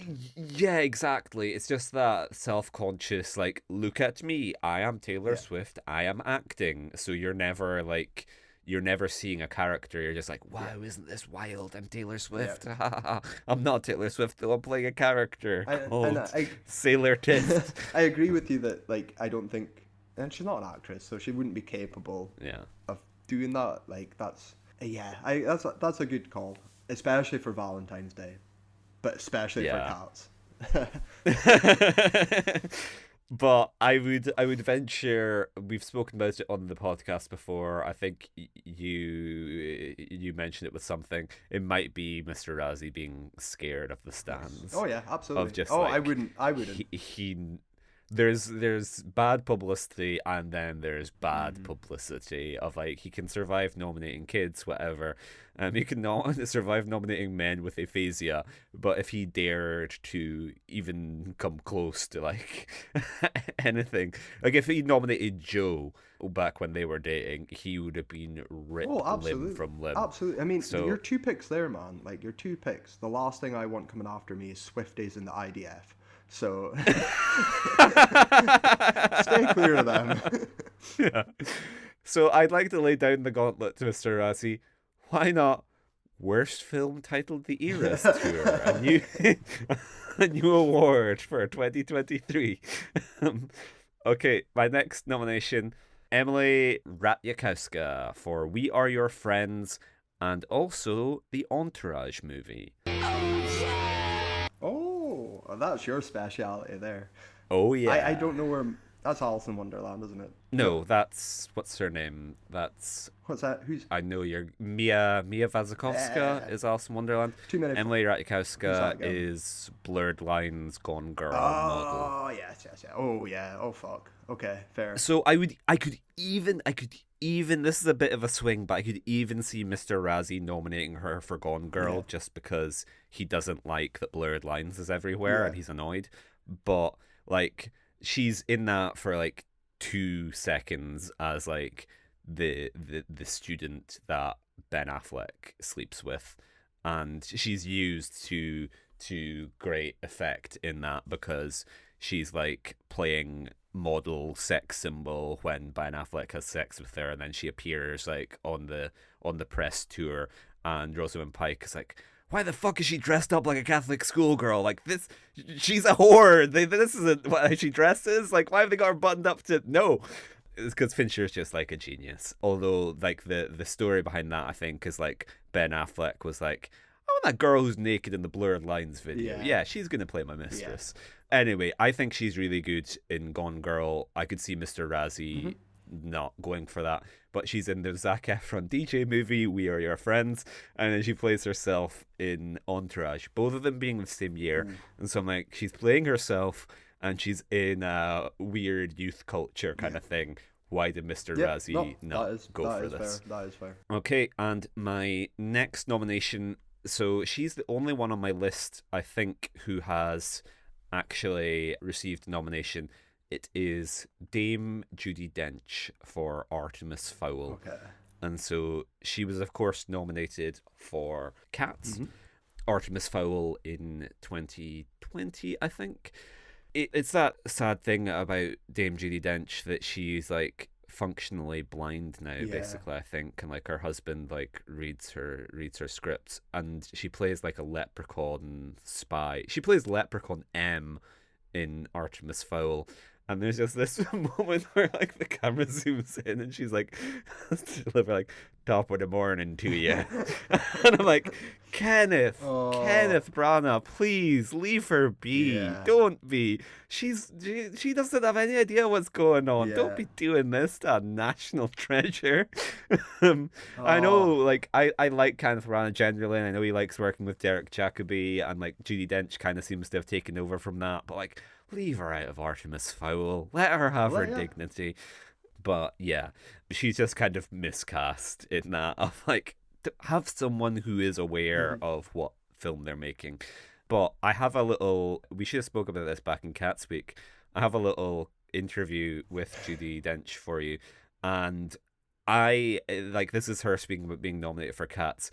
And I almost lost my mind because the interview said that she was interviewed by Mr. Razzie. And I was like, what the fuck? They're like, by BBC presenter Mr. Razzie. I was like, what the fuck? I had to look it up. So obviously we've been giving him the right of anonymity. Mr. Razzie has a very generic name, and there is a BBC presenter who has the same name as Mr. Razzie. And so I was like, okay, phew.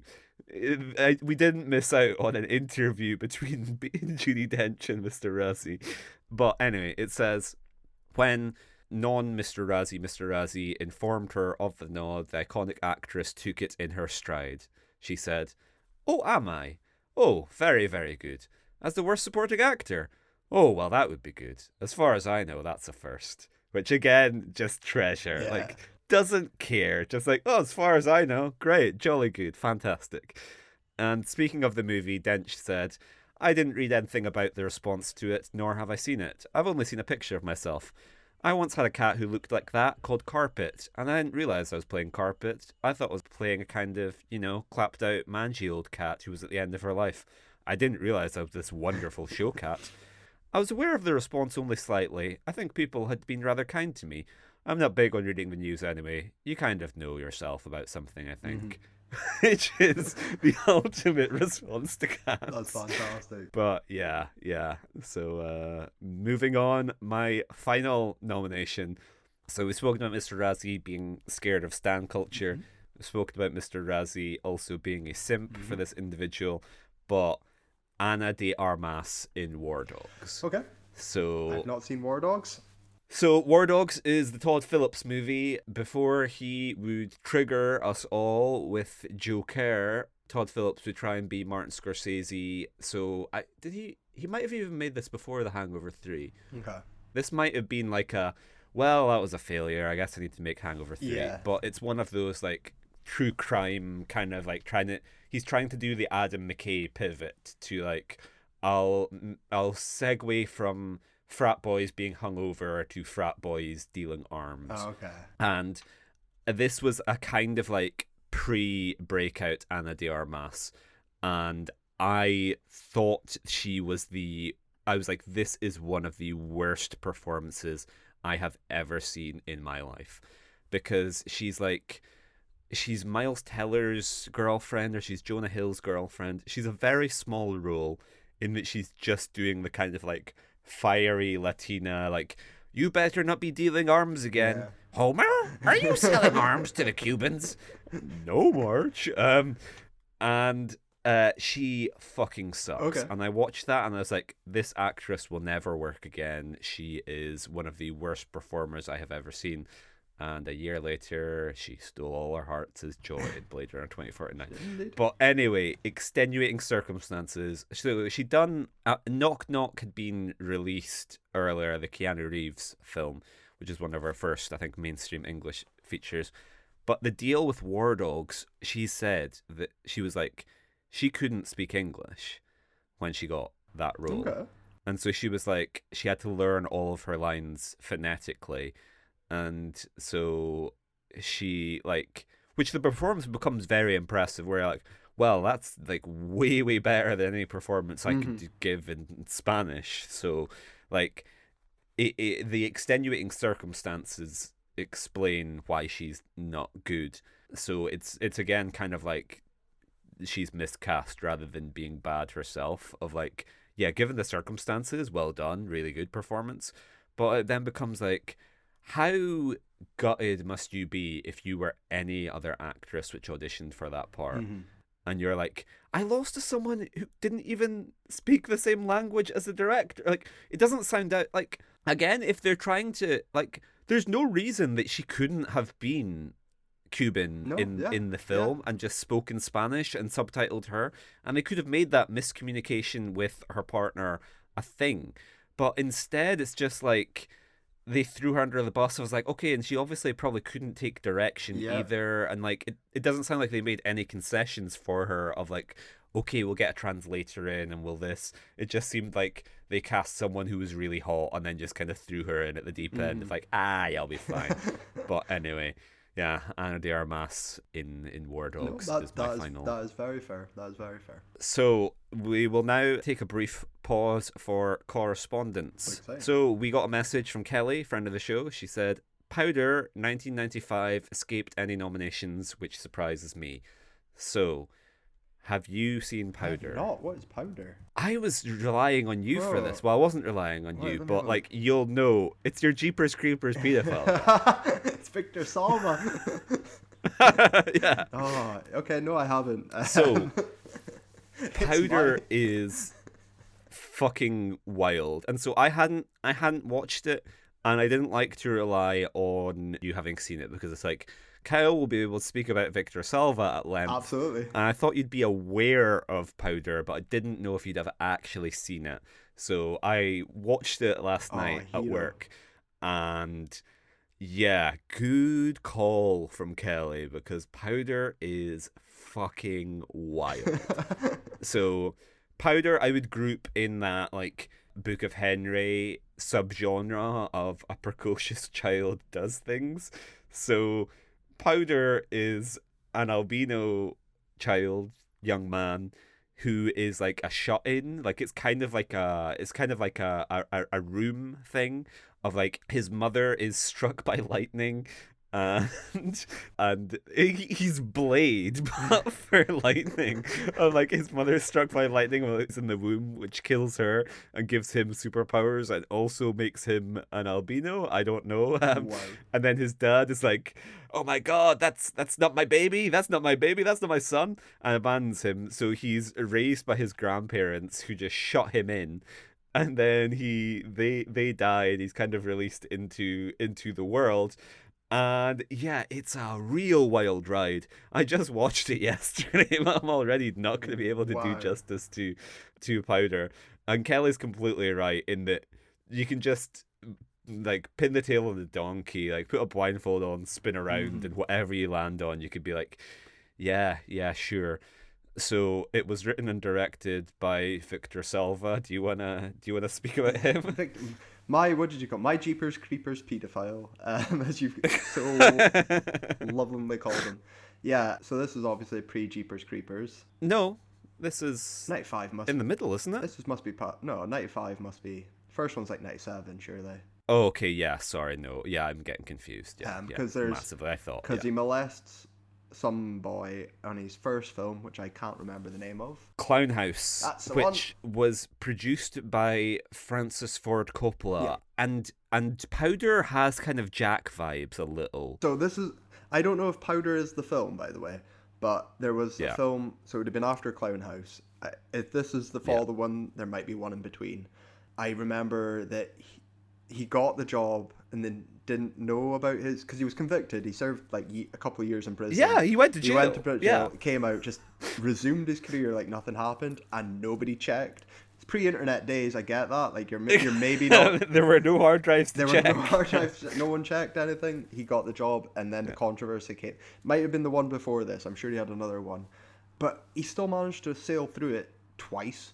Yeah. So I don't know how. I do like Jeepers Creepers 1 for the record. I think that's a fun slasher film. The sequels are dreadful, but the first one's good fun. Yeah. And yeah, it's strange because he still works. He did a film. I remember. I tried watching one of his, and it had Rose McGowan in it. And this was like Yeah. 2013 or something, like 20, I don't know, like Yeah. 2010s anyway. And I was like, Rose, you know this. You are like Yeah. the strongest like advocate against this. Why are you working with this man? Yeah. Weird stuff. I guess Hollywood says he served his time and he's a new Yeah. man. But yeah, fucked up stuff. Like, he who has not molested a child cast the first stone.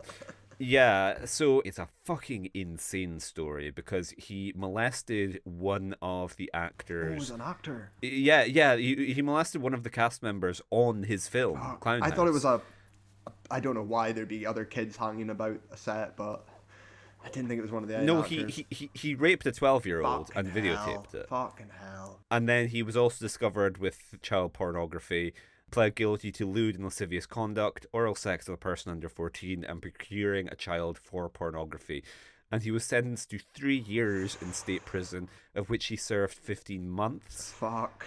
Fucking wild! That's rough. Like, people do more for marijuana Yeah, possession, that's don't they? fucked up, Like, it's just absolutely fucking obscene. Yeah. Is he still working? And You've got it there. so his last film was Jeepers Creepers 3 in 2017. So that would have been produced before Me Too. So hopefully, Yeah, no, I remember. hopefully, I would like when the third one came out. People were. I was shocked it was still him. Yeah. I was like, surely Yeah. you passed it on to some legacy fucking hipster. But no, yeah, like after that, you can't. You fucking rock. Francis. Get Francis will get him a job on Megalopolis. It'll be jobs for the boys.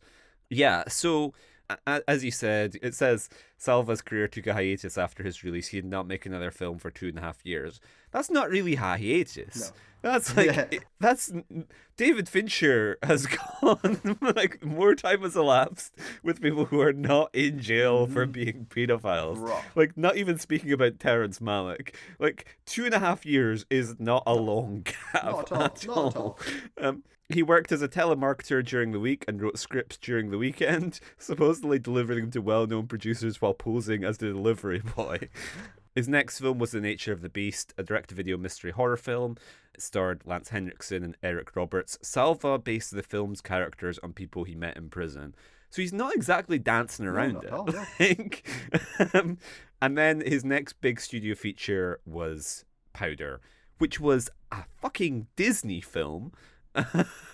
Like, Yeah, but that's it. That's it. Disney. That's what I was meaning. Disney. Whoever the producer, they didn't check because, like, well, no, because his remember that. victim released a documentary and was basically like demonstrating against Powder, saying like you can't release this. And Disney officials reported that they learned of his crime only after production had begun and stressed that there were no minors on the set that's okay then. for the film. Yeah, no. But Powder is a fucking minor and he's at school, like he's at a high school, so granted they're probably saying, oh, it's okay, everyone was 25 because of working Who plays the kid? labour laws. But Sean Patrick Flanery, Oh, so and that's he's like, one of the Boondocks. yeah, I was going to say he's Indiana Jones. But like, yeah, he must be like teen by 94, right? 'Cause Yeah, Boondocks isn't far he is away. for sure. Yeah. And so, yeah, it's like, it's absolutely fucking wild that that was allowed to happen. And then, yeah, after Powder, this has now just become the... I'm sorry, Kelly, but you should know what I at least am like. And I've been set off down this rabbit hole. And so he then had like a decent-ish career with the Jeepers Creepers franchise to come. I just want to flag up Jeepers Creepers 3 for you, which was executive produced by Francis Ford Coppola. The release drew in controversy for incorporating a character who was the victim of child molestation. Dialogue suggests that justification for the molestation was later cut from the film. Oh boy. Wow. That's fucking nuts. Yeah. So Powder is just like... Powder's fucking weird, and as I said, you can spin around, pin the tail on the donkey. So, but beyond Salva, you had Mary Steenburgen, Sean Patrick Flanery, Lance Henriksen, Jeff Goldblum. Jeff Goldblum is like a teacher, and he has a really weird film where he's like, Powder, after you touched me, I had the best sex of my life. Okay. And Powder is fucking weird, and like, I thought I would get away because I just realized after posting it, our last two social clips have been about Michael Jackson. Between the click and then the Fulham statue, I was like, okay, we've successfully gotten away from Kevin Smith, but we need to stop talking about Michael Jackson every episode. When's the Moonwalker special? Appropriately for a child molester, Powder kind of is Michael Jackson because he's definitely white and he wears like a little fedora and just like he's very, very Michael Jackson coded with the glasses and the hat. That's great. And then at the end, there's like some bullies. Powder watches a man shower, and then some bullies catch him, and they're wailing on Powder. And then he uses his Powder, and then he uses his telekinetic powers to kind of pants them. You just see a guy's zip getting tugged, and then it's a supremely weird film. So great call by Kelly, because this was 1995, and so that was the Showgirls year. Yeah, exactly. And Powder's worse than Showgirls, so forget. I know Showgirls is one that we are very fond of, but yeah, by every fucking metric, Powder is worse than Showgirls.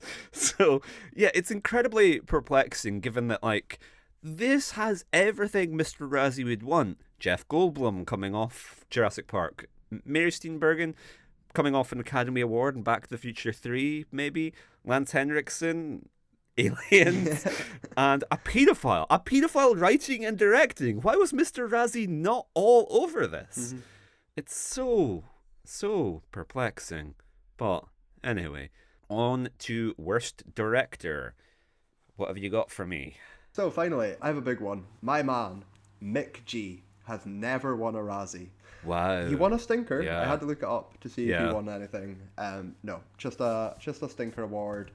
Charlie's Angels, I think it was the second one, got dragged and got lots of nominations, but he has escaped. And I fucking hate Mick G. Might be one of my least favourite directors I think I've ever seen. Like stylistically at the very least. Yeah. And I haven't seen any of his... He's like a poor man's Michael Bay, isn't he? Like, just the Charlie's like Angels, a less stylish. But to take the Terminator franchise, to have it in the future and to make it brown and boring and just the most depressing looking fucking thing I've ever seen. Like, James Cameron has handed you the bluept and you tear that up and they're like, no, actually. And I hold them, the later Genesis and all these shite ones. Salvation. He's responsible. Salvation is the problem. And it's also the biggest... That's where the timeline diverted. Yeah, it's also the biggest fumble. We need to go back in time and kill Mick G. We need to go back in time, have sex with Linda Hamilton maybe, and then our son will kill Mick G. But yeah, so I just don't have anything nice to say about him. I know. I looked him up. He's currently directing episodes. A Netflix guy. Directing episodes of True Lies, the TV version. So. Oh wow. Good on you. Continuing to just fuck up. Continuing Cameron's franchise. You hand it over, you fuck up. Mick G, Charlie's Angels, and Terminator, hands down for me. Okay, so my list for director. He has been. No, in fact, he personally has never been nominated. He's tangentially won a Razzie last year for Pinocchio, but someone who I'm surprised hasn't come up is old Robert Zemeckis. Okay. Just because, like, I think Mr. Razzie, like, he's probably a similar age to Mr. Razzie, maybe. He kind of has the boomer, like, I want to hold your hand type. He strikes me as, like, if Mr. Razzie were a director, he would probably be, like, a peer of Zemeckis.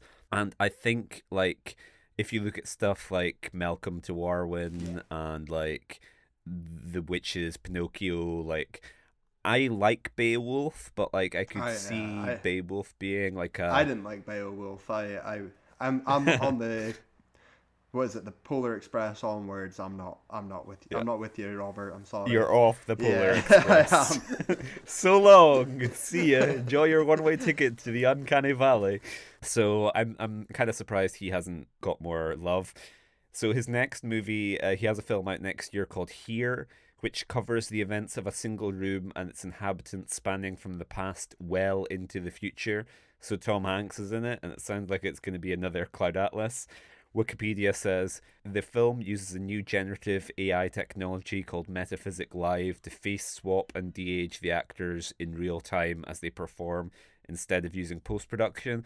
So this is either going to be an incredible James Cameron-esque leap forth in technology, which will revolutionize the industry, or it's going to be an unwatchable, hellish Well, it's going to nightmare. be the latter because I've fallen for this before. I fell for it with Beowulf being revolutionary and you know new technology, and it was disgusting. So yeah, nah. I don't know, man. Roger Rabbit's so good. He's got one more in him.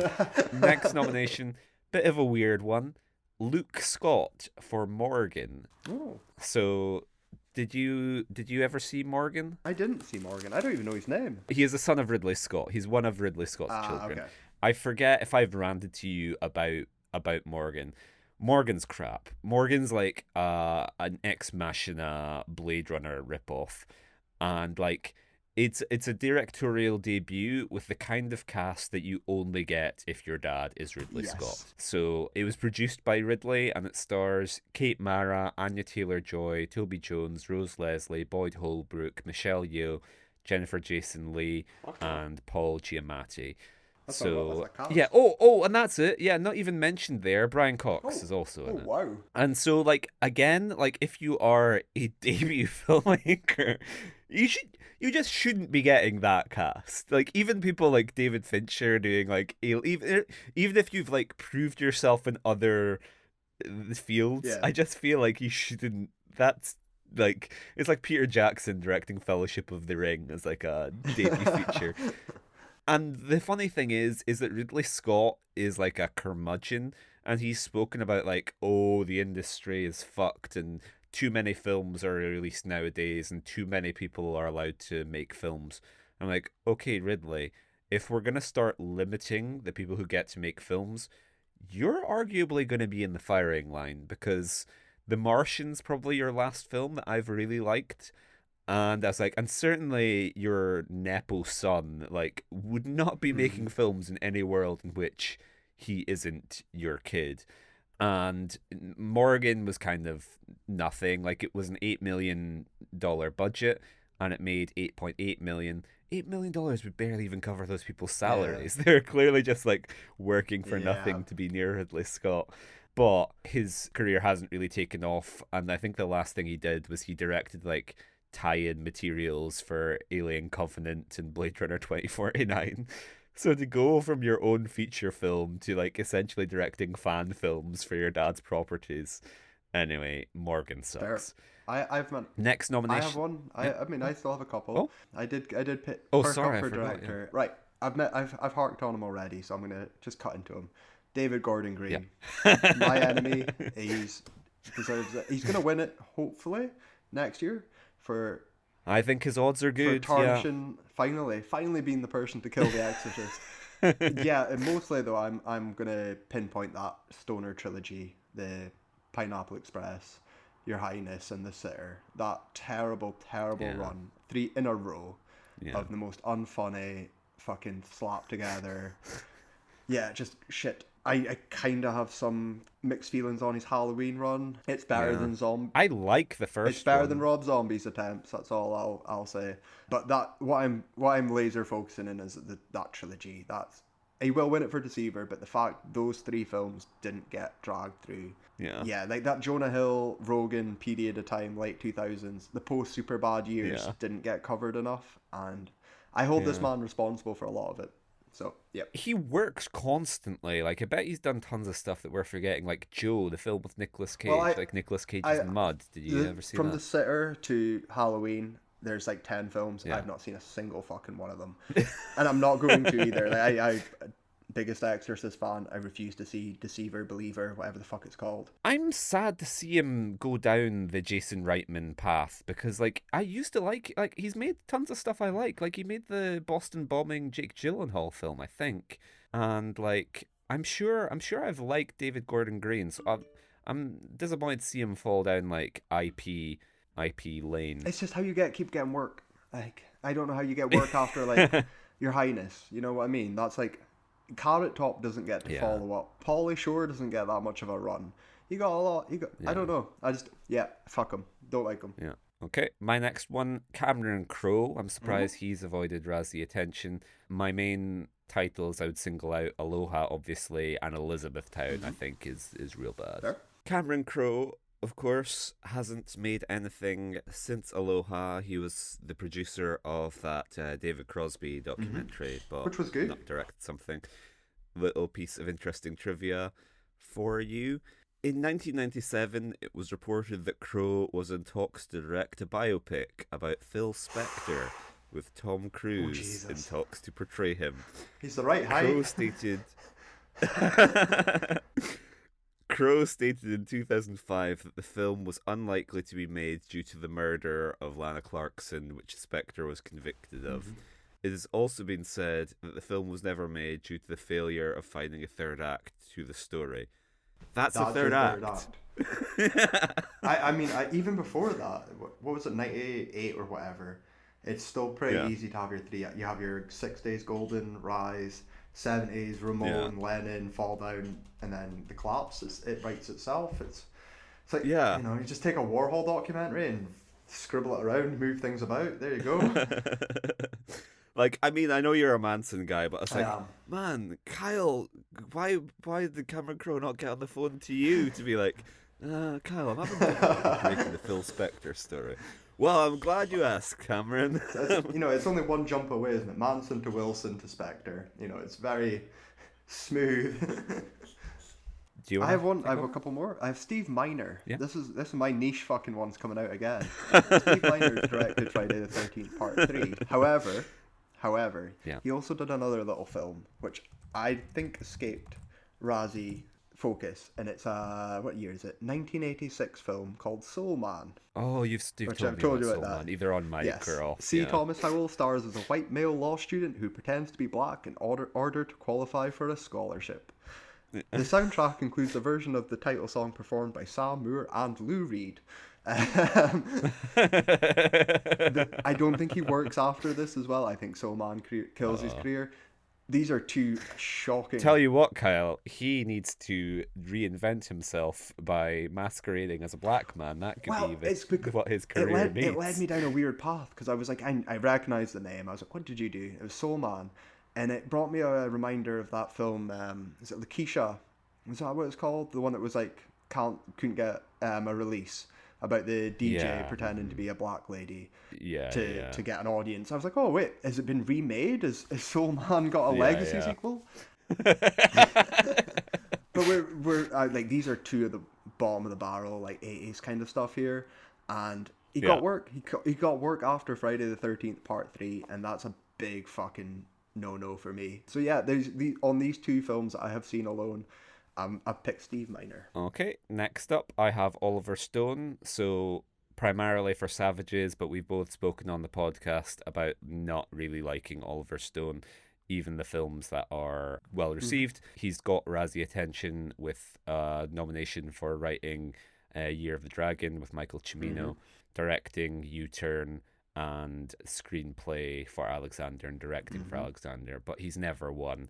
And like, yeah, I think you can just look at like pretty much most things he's made in the past 2 decades, and you're like, yeah, every other film here is kind of crap. It's more misses than hits. Yeah, it's way more misses than hits. Yeah, and when he misses, wasn't so boring, he really, and the films weren't such fucking boring biographical films, he probably would have been. Yeah, but yeah, he's not cool enough. He's not a headliner. But I do agree with it. Yeah.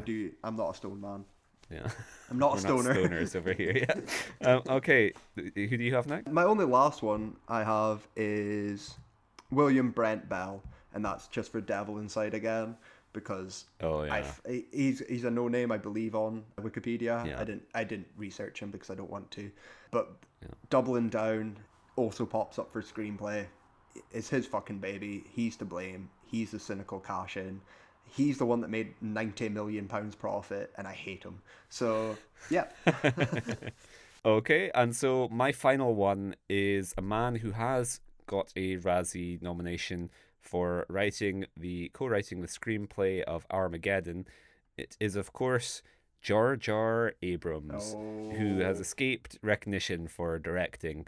I think he certainly should have been nominated for Rise of Skywalker. 100%. And not in a personal fanboy, I hate it way, but just in a like, I disagree with him on a fundamental level, using a film to kind of like petty score settling with Ryan Johnson of like, well, they smashed up Kylo Ren's helmet, I'm going to glue it back together. And I just think it's a nonsensical film that just doesn't make.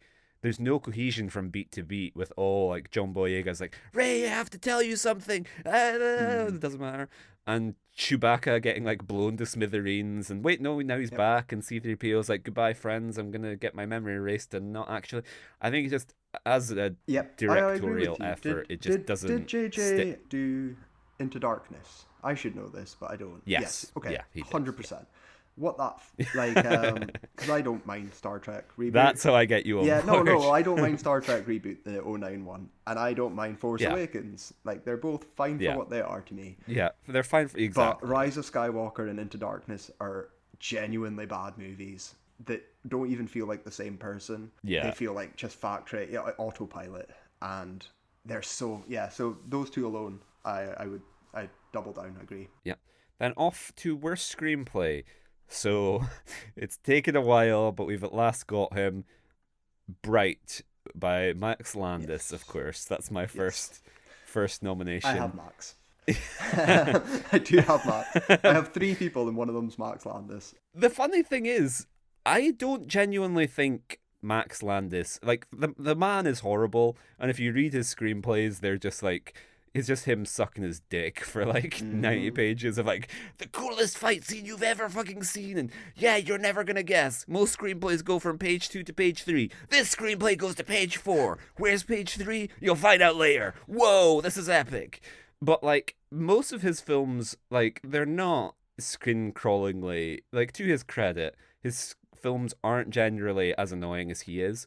But Bright is the one where I'm just like, that's a fucking disaster. And like, Max is probably right that they mangled it, because he's a better writer than Bright the movie lets on. But he's more And, like, unoriginal than Bright the movie lets on, and Bright the movie doesn't have an original fucking thought in its brain. Like, it's not. It's a D&D campaign he's come up with. You know, like, it's fucking no. Bright is a joke. Yeah, exactly. It's his Yeah. Star Wars. Fairy lives don't matter. Yeah, Bright sucks. You? Max Landis, Peter Bellwood for Highlander 2, because Highlander yeah. 2 deserves everything. And Yeah. my last one, where did it go?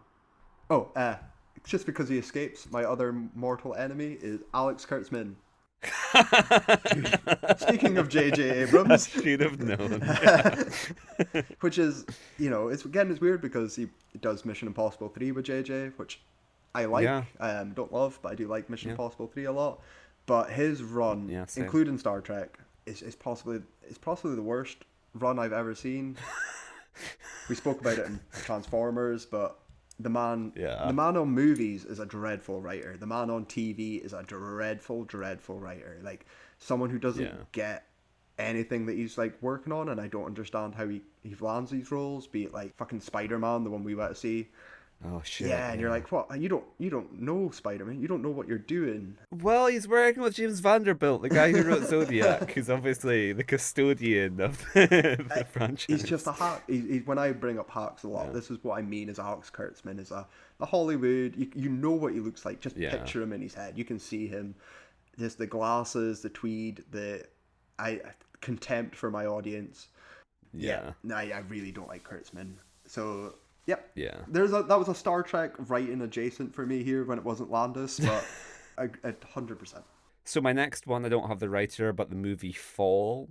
So I might have spoken to you about that. That was out a year or two ago, about the girls who get stuck on top of a tower. I watched that. That's so dumb, isn't it? The whole like when they get the drone and like just like, oh, we've got some fireworks, let's fire them at the people down below. The drone that's delivering a help, we're stuck on a tower note and it's hit by like a truck, and then they're like, let's throw our phones off. Let's send a help. I'm stuck on a tower, and throw our phone off. It's just so dumb and twisty. The dumbest part I was going to say is the twist. We won't. I don't need to spoil it. If you want to watch it. No. But the twist is fucking dumb. Yeah. And yet it's bad. It's, what's the film where, because I've seen this film. I've seen the ones in the chairlift. I've seen the ones in the ocean when they're stranded. Well, my next nomination, 47 meters down, which is just Fall is 47 meters up. Yeah. It's just the exact same movie beat for beat. I think this is a Mandy Moore one where like they're just like it's so telegraphed in like both of them they try and give them like an arc of like that girl, she's so boring. She would never get trapped in the cage below ground. And like they have the exact same twist. Like they are just the Oh, same movie. oh, that's bad. Yeah. My next worst screenplay, I've kind of been like, I'm kind of just pulling a Mr. Razzie here. I'm like phoning it in. It's harder than you would think. Of like, how do you judge a worst screenplay? Do you go worst lines, worst structure? What do you do? And I just went for Cruella because the whole idea of having to like, I feel just like the origin stories for people that don't need origins of like maybe Cruella's evil because Dalmatians kicked her mum off a cliff. That's just a real no Yes. one needed that moment. But like someone's got to write it. Yeah. That's like a producer. We need it. We need this prequel. We need the Exactly, Cruella origin story. Uh-huh. And it's the poor sod that has to fucking put it Yeah. together. That's why I'm a bit more lenient when it's like from above. I know, That's I my- know, because I'm like, oh, the movie's just a bit tired and uninspired, really. But the like Dalmatians push her mum off a cliff. I'm just like, no, whoever wrote that line, they need to be getting Razzie recognition.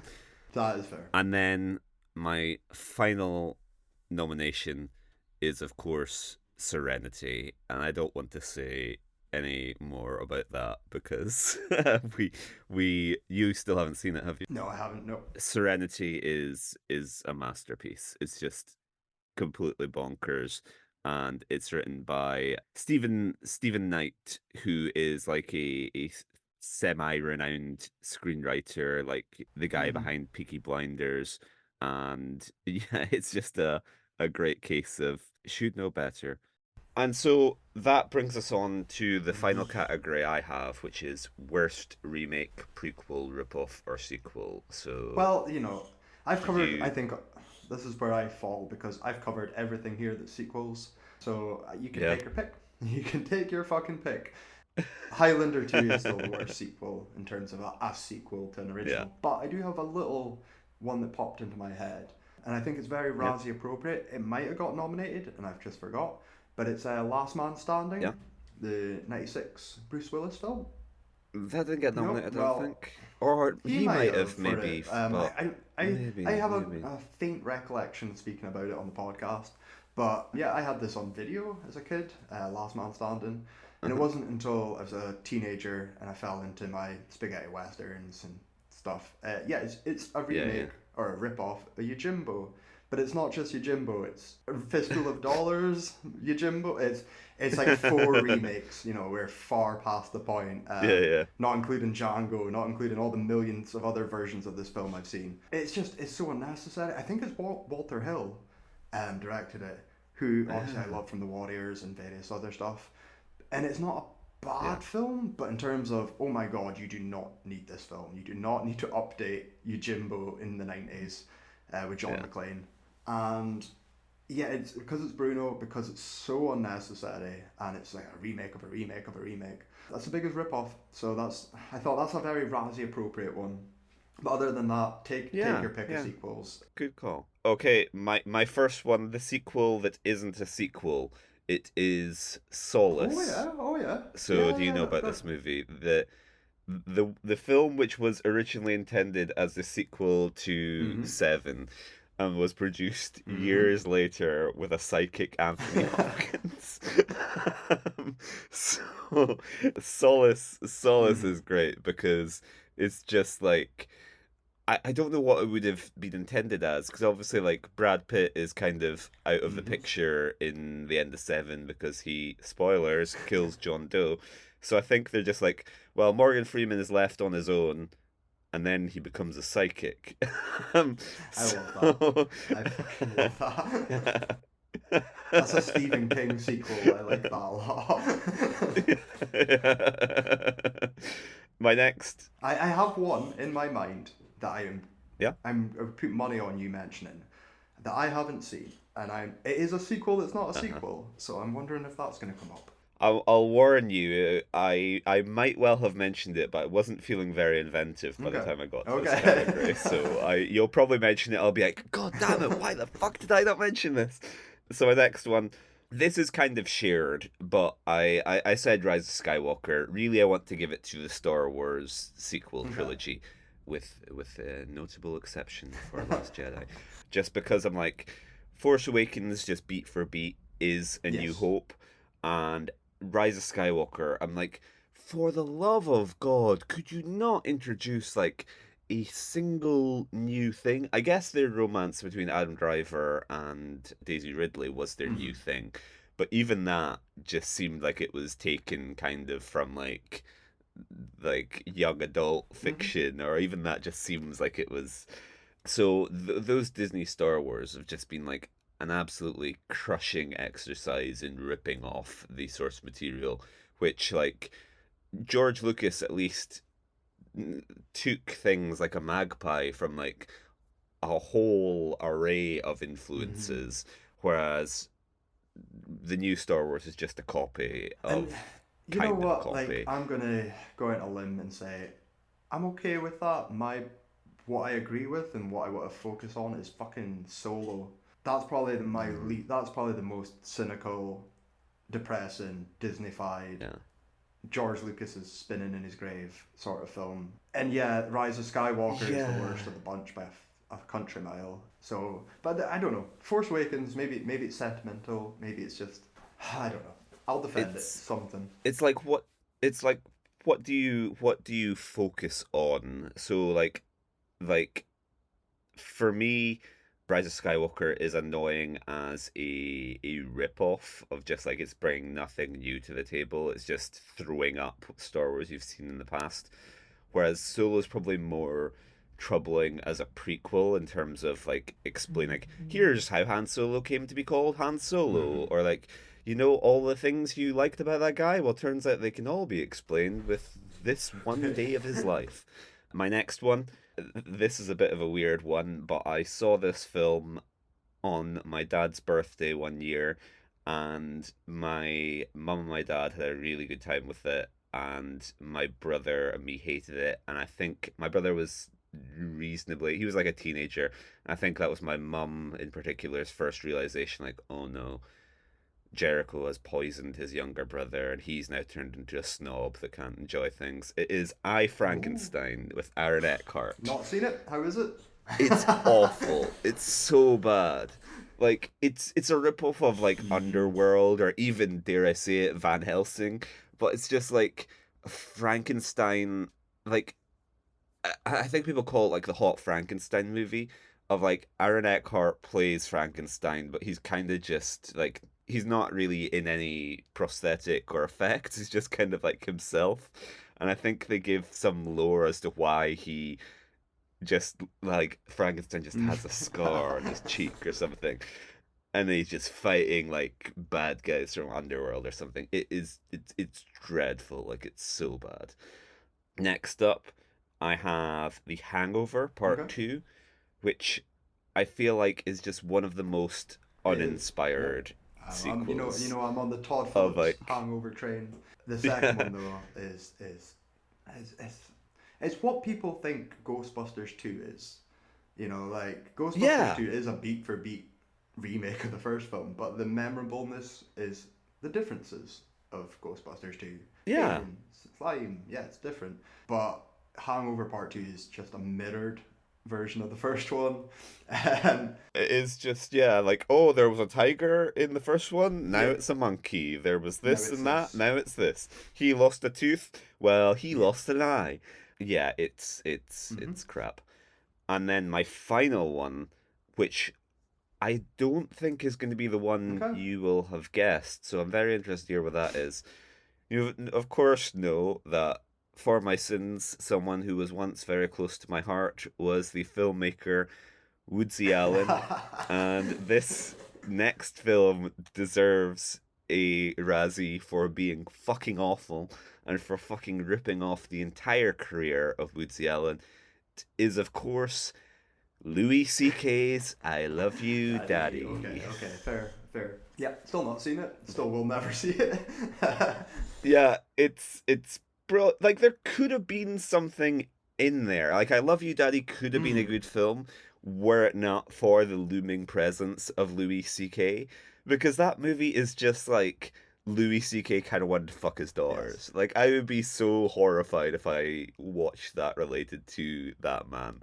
Because like there is something where I'm like there is a movie in there of like Louis being open, like for not I'm gonna be like let's give Louis C.K. a fair crack of the whip here, but like I don't know, for all Louis C.K.'s sins, you can't really you can't really accuse him of not being open. Like he was kind of joking about like, oh yeah, Yeah. yeah, like I love jerking off women without their consent. That's my thing. I love it. And I Love You Daddy is kind of like quite open about his flaws of like him being like I'm terrified of female sexuality and like my daughters I want to own and possess my daughters and I don't want them to grow up or leave me whatever. And like it's kind of about like the John Malkovich plays Woodsy Allen. I Love You Daddy is basically Louis C.K. being like I love Woody Allen, but what if you wanted to fuck my daughter? And what's worse, what if my daughter wanted to fuck Woody Allen? um, um, and then Charlie Day's also in it. And be like, I don't know, man. You gotta maybe let your kids fuck Woody Allen. I don't know why he's become Adam Sandler. He's such a nice man. Let your daughter play with his cock and balls. He's not gonna be around for very much longer. Come on. But anyway, I Love You, Daddy is a Fair. fucking car crash of a film, and it's like, it's skin crawlingly like excruciating, and it rips Woody Allen off in a whole bunch of formal ways. So yeah. Fair. So what's your? Right. So the one I expected, just this is it. I expected this your entire list to be this is a certain remake spin-off of one of our favorite films ever that I refuse to go see and I'll never watch it. It's 2020's The Jesus Rolls. Oh fuck yeah! I did look at the Jesus rolls and was thinking if I could put it in for other. Yeah, yeah. I was thinking if I could work the Jesus It rolls got in for to. other. I consider Pete Davidson for worst Mm-hmm. supporting. No, no, no. Pete Davidson's actually good in the Jesus rolls. He's the only person that is good. Oh, I've kind of You suppressed, have. but yeah. And like I thought about John Turturro for like Fading Gigolo and like yeah the Woodsy connection. So okay, sorry listeners, Kyle has set me off, open Pandora's box. And like, okay, the episode's coming to an end. I'm like, no, we're talking about the Jesus rolls for 3 hours. The Jesus rolls is a weird one, given that like on the one hand, both me and you have that kind of like contrarian streak Mm-hmm. where we appreciate filmmakers defrauding Mm-hmm. either financiers or fan bases or like the rebellious streak of Turturro being like, nah, fuck yourself. I do appreciate that because the Jesus Rolls is so weird in that like he has used a Big Lebowski spin-off to make a remake of a French film in which he fucks a series of beautiful women. So like I can appreciate him stealthing something in under the packaging of like John Turturro has directed a bunch of Mm-hmm. films, most of them being about him fucking beautiful women. But like I think it was clearly like sorry Turturro, these films do not make money. You're not getting to make another film. And he's like, what if it was a sequel to The Big Lebowski? And they're like, well, that would be completely different, John. Obviously, or no more John Turturro films does not apply to anything which is related to The Big Lebowski. And so he's like, okay, let me just have a friend. Let me just have a word with my friends, Ethan and Joel, and I will come back to you. It's like clearly he didn't want to make a sequel, but I think that was maybe the only way he could he, get it he made. always wanted to And reprise. so It was the Coens that didn't want to make the sequel. Because if you ask them for the permission, and you've obviously been sitting on something, but I don't know. I kind Like, of agree with you. Or he wanted to do it, but he didn't have anything, and he wanted to remake this French film. So two birds, yeah, one I don't know. stone. you need to watch it because he just like I'm not. drops everything about the Jesus. Like my brother, he also watched it. We spoke about it afterwards. And one of his issues was he was like, they explain that one of the first scenes is explaining that the Jesus isn't actually a pedophile Mm. or a pederast. He's a fucking pederast, dude. They're like they have some weird like, oh no, Powder telekinetically pulled his pants down in a toilet and he accidentally exposed himself to a child, and that's why he was accused of pederasty. And I'm like, okay, so is this like it's just kind of ruining what the Jesus was, given that was one of the few things we knew about him in Lebowski. I was like, okay, this guy who's just like an overly competitive asshole antagonist to our beloved central trio who aren't in this film, so we've lost that aspect of his character. And so the only other thing we know about is he fucks 12-year-olds, dude, or whatever it was. And that is also out of the picture. And like, yeah, it's I don't know, it's maybe John Turturro being like, I don't want to play a pedophile for 2 hours, or I don't know how to deal with making this guy sort of likable protagonist, so let's just write that out as like, by the way, didn't happen. And So like he's not really like he kind of just reinvents like the Jesus is just kind of now John Turturro. So he ditches like everything that could really connect it to the Lebowski, which is why I'm like, you aren't interested in making a Lebowski sequel, but at the same time, it's crammed full of fan service in that every line the Jesus says in the Big Lebowski comes back in the Jesus roles. So he's just like, I'm gonna put this pistol up your ass and pull the trigger till it goes clink. He says that for some reason. He's like dances around the Hotel California.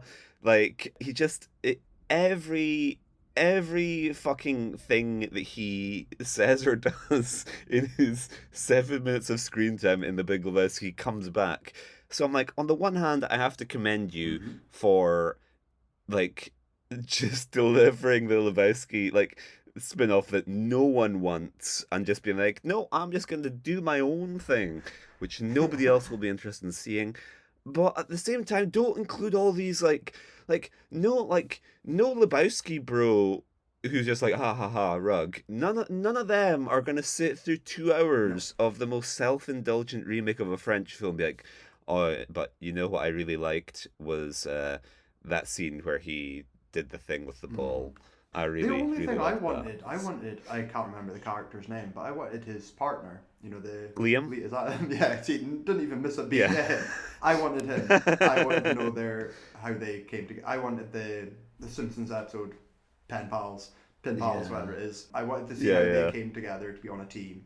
I Yeah. wanted in my head. I was like, oh, the three main are going to be off screen, but they'll be referred to, as the enemy. It's coming up, Yeah. the big game. The big game's coming up. Yeah, The yeah. rematch, whatever the fuck it's going to be.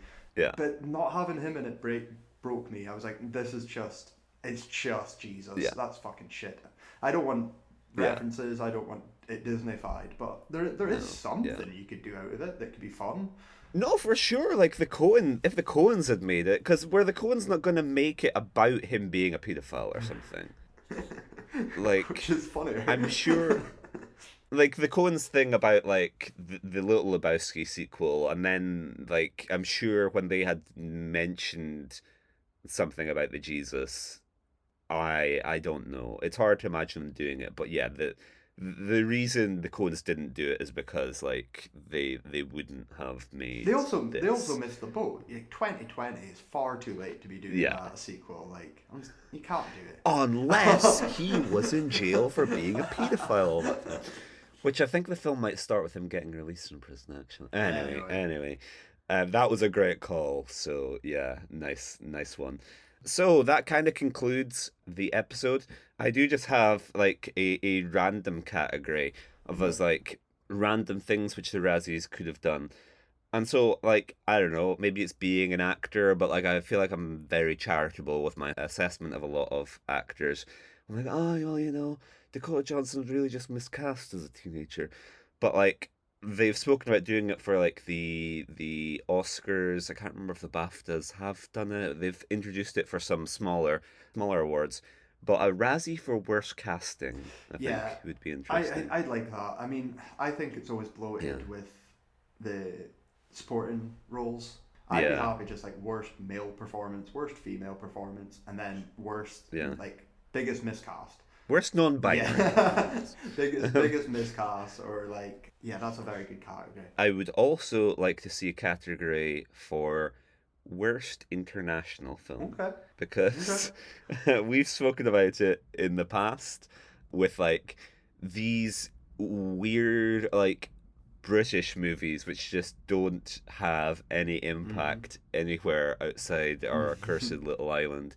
And this is a very smooth segue into next week's topic when we will be returning to you No. with coverage of these British movies. So we've spoken about them in the past. I think the instigator for this was me thinking that the Nan movie might be nominated at last year's Razzies and being like, oh, Catherine Tate's in The Office. She's kind of like a global figure, but I think Nan is a very UK Yes. phenomenon. It's hard to imagine someone in the US being like, a ticket to the Nan movie, please. So these British movies are movies which are like it's quite a unique thing of like it's a British cultural phenomenon who like for reasons unknown, probably tax write-off purposes, got a film and they should never have got a film because they might be a character that works in a short medium but they do not sustain feature length. Mm-hmm.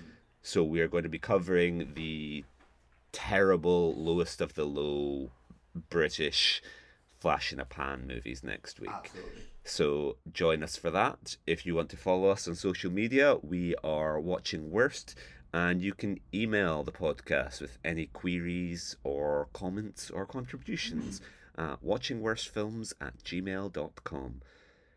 So join us next Yeah. week. It's going to be a fun ride, isn't it? Fun. Quoting you on that next week. Yeah, I'm looking forward to it though. It should be interesting, different. That's Yeah, different. yeah. I'm looking forward to it.